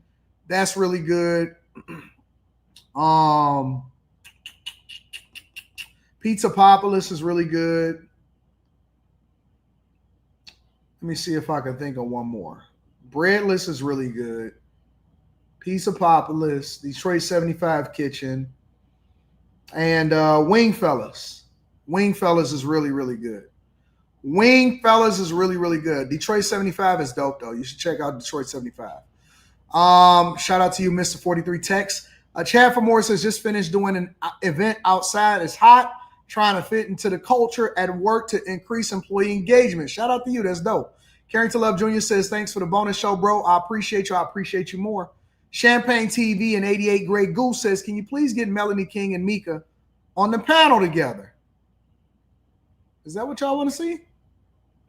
Eddie Alba says, you got me rolling AD first service. Indeed. Yeah, we're going to have to go to service in the morning. Shy Guy says, think Trump might command SEAL Team 6 to handle Venezuela's leader? Maybe. Who knows? Maybe. So I think that a lot of these countries are archaic. They think that just because you got a lot of people that they're supposed to mean something. Exactly, Zach out. Most of the warfare is done with drones and remote attacks. It's not about having a whole bunch of militia members that's willing to die for you. It's raining in Southern California? Oh, Tony lied to me. It never rains in Southern California. And they tell me it never rains in Southern California. I know y'all like to talk about Epstein, so I'm going to give y'all a recent update on the Epstein list. Ghislaine Maxwell says that there is no client list. How do y'all feel about that? She said there is no client list. How do you guys feel about there being no client and no Epstein client list according to Ghislaine Maxwell? Do you guys trust it? Do you not trust it? Why or why not? I am going to continue to read Super Chats throughout the show. And this is the latest update on Ghislaine Maxwell. The Justice Department has released more than 300 pages of transcripts and audio recordings from their prison interview with Ghislaine Maxwell. The interviews took place earlier this summer while the former girlfriend and accomplice of notorious sex criminal Jeffrey Epstein was in federal prison in Tallahassee, Florida. Here's Nicole Killian. Ghislaine Maxwell, in her own words, denying the existence of Ghislaine. Just a little bit of slush over there. Of a client list involving the late convicted sex offender Jeffrey Epstein. There is no list. There is no, I'm not aware of any blackmail. I never heard that. I never saw it, and I never imagined it. The 300-plus page transcript released late Friday by the Justice Department follows a 2-day interview last month with Deputy Attorney General Todd Blanche, who previously served as the president's personal attorney. President Trump was always very cordial and very kind to me, and I just want to say that I admire his extraordinary achievement in becoming the president now. Maxwell had nothing but praise for the president, while her lawyer has made it clear she's interested in a pardon. She claimed she never saw any improper or sexual behavior involving him or any other high-profile figures. I actually never saw the president in any type of massage setting. I never witnessed the president in any inappropriate setting in any way. The president was never inappropriate with anybody. How do y'all feel about that? How do you feel about Ghislaine Maxwell saying that she never, ever, ever saw the president in any type of massage setting? I never witnessed the president in any appropriate setting in any way. And the president was never inappropriate with anybody. Why don't y'all believe her? I noticed that the people believe what they want to believe. Why don't y'all believe her? What do y'all want? Why don't y'all believe her?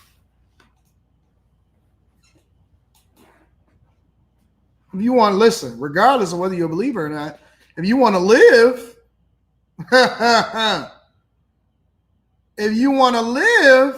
you definitely need to make sure that you're a little bit more careful. Now, I don't think that the Trump administration will pardon her at all, but, you want to make sure that you play the game. Who the fuck you talking to? You seen what happened to Epstein? You seen what happened to him? Do you know whether, for example, President Clinton ever received a massage? I don't believe he did. Following the interview, Maxwell was transferred to a lower security prison in Texas. The release comes as the administration has been under growing pressure from lawmakers and the public to fully disclose the Epstein files. Innocent people shouldn't be hurt, but I'm in support of keeping it totally open. Epstein was found dead in his detention cell back in 2019 while awaiting trial. Maxwell indicated in her interview that she believes Epstein did not kill himself. But earlier this week at a congressional deposition, former Attorney General Bill Barr, who probed Epstein's death, said he still stands by his finding that it was a suicide. Yeah, I do believe that. I don't believe that he killed himself at all. I don't believe that he killed himself. You'll never, ever convince me that he killed himself. I'm not going for that. Do I think that Bill Clinton was getting some rubbed out? I don't know. Probably not. Do I think that the Trump administration was getting one rubbed out? I don't know. Probably not. Do I think that it's ever going to make a that it's ever going to make a difference? Nope. I don't think that anything is going to make a difference. And I think that her being reduced and going to a lower security prison was probably a part of this whole testimony or whatever like that, right? But I'll also tell you this, and this has been my stance and my, what it is that I stand on the whole time. What difference is it going to make?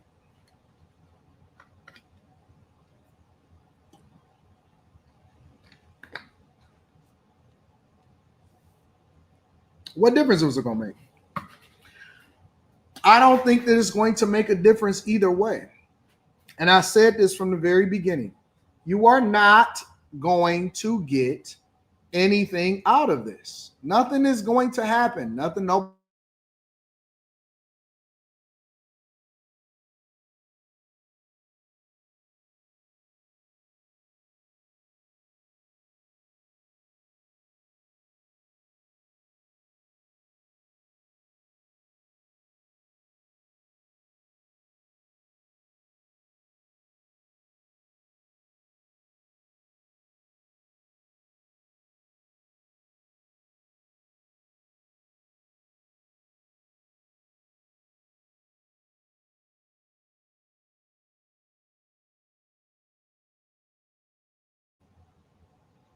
What just happened?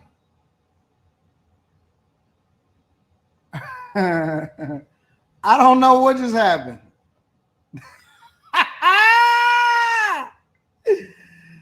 A lot of people saying that they tanking the stream because of what I'm talking about. I don't think that anything is going to happen. I don't think that anything comes out of it. My internet is fine. I ain't had to switch over to nothing. My stuff is just normal. I don't have nothing wrong with my internet. My connection is fine. I'm also got that laptop up. It is just fine. This laptop is just fine. I got another laptop that's open right here. Literally. I got my other laptop that's open right here. And it is just fine. So I don't know what the fuck is going on. But, hey, why did the air come on? No, I'm just playing. I'm just kidding with y'all.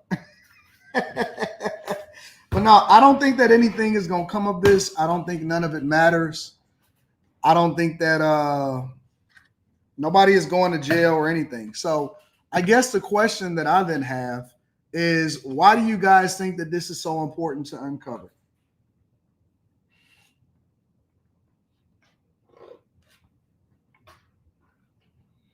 Why do y'all think that it's so important to uncover this and have this conversation and for this to be a thing and all of that?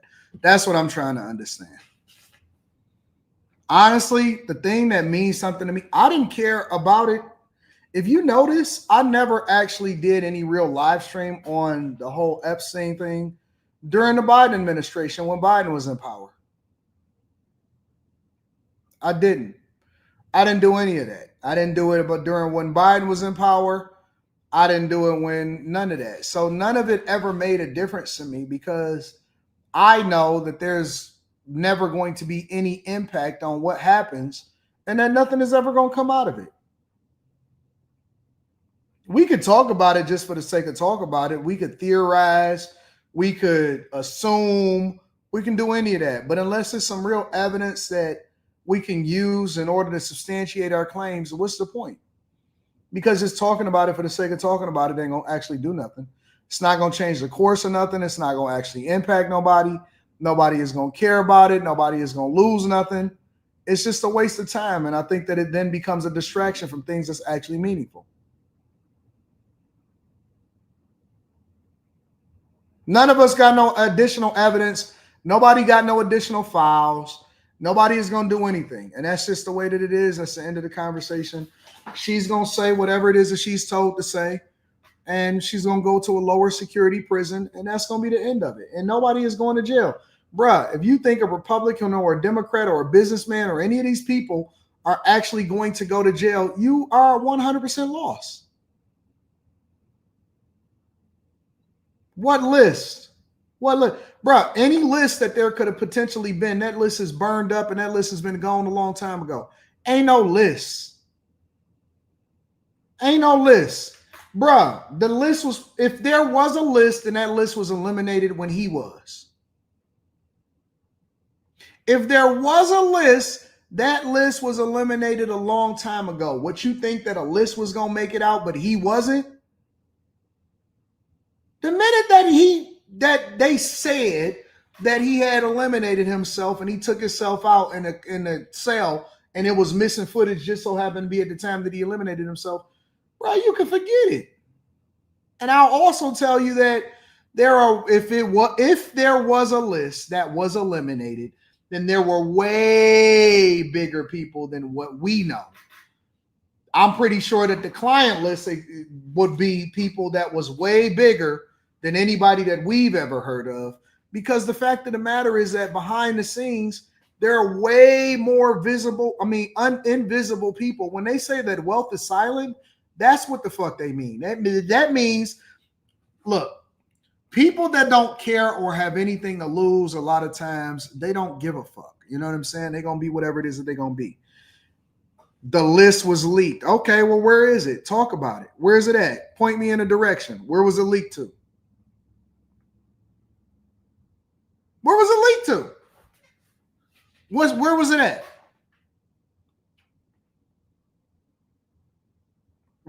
Show it to me. If you know that it was leaked, then that means that you know where it's at, right? Where is it at? If anything was going to come out, then it would have been out a long time ago. And so whether it was or it wasn't, we wasting our time, bro. But, you know, I know that people like to entertain themselves and they want us to go and keep talking about it and they want it to be a thing and all of this other bullshit. Cool. It was on Reddit. All right. I got you. Right. You got it. You know what I say, bro. You got it. You got it. Does Anton always do Saturday shows? Nope. This is a makeup show because I didn't do a show on Tuesday, I think. I think it was Tuesday that I didn't do a show on. But if you waiting on a list to come out, bro, then just keep waiting. If you think that I'm about to spend all of my time waiting on a fucking list, I got better things to do, bro. 100%. That's way above my pay grade. Ain't nothing ever going to come out. And I would also say that I think that is way more egregious things that didn't happen than a fucking Epstein client list. I think that there's way more egregious things that goes on behind the scenes than a client list from Epstein.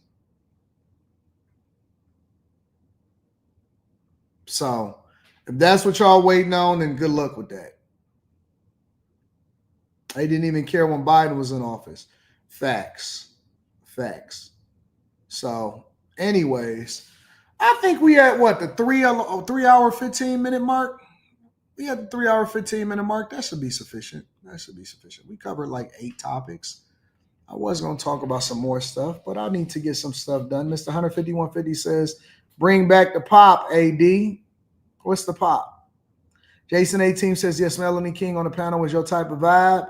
Live Seeger says she is going to get pardoned and head straight to Israel. You know what else I've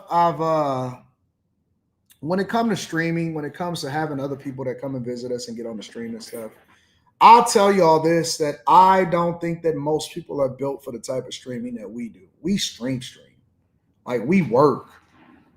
That's why I don't mind taking care of my people. That's why I don't mind taking care of the Mikas and the Carries and the Mollys and the Slimmies and the Q Diddies and the Kimmies and all of them, because we stream. We be streaming for like 3, 4, 5 hours, and that ain't normal for most people. Most people ain't built like that.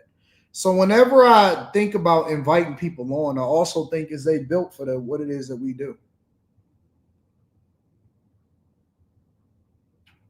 Honestly, I think about if people are built for what we do. We different. We different. Like, we get that shit out. We cook content. I see the Carnival Cruise fight over chicken tenders and all, but I heard about it. I work. We work. So, anyways, got lots of work to do to take care of. Shout out to the chat. I hope y'all enjoyed the fact that I gave y'all 3+ hours on a Saturday morning. You know what I'm saying? We built different. Only person that streams longer is Myron. I don't know about that, because I do multiple streams in a day, right? So let's say, for example, I might do 3 hours on a Millionaire Morning Show, and then I might do another 5 hours on After Hours, and then I might do another hour on the Patreon, all in the same day. So, you know, I don't know about that. I don't know about that. He might do a longer,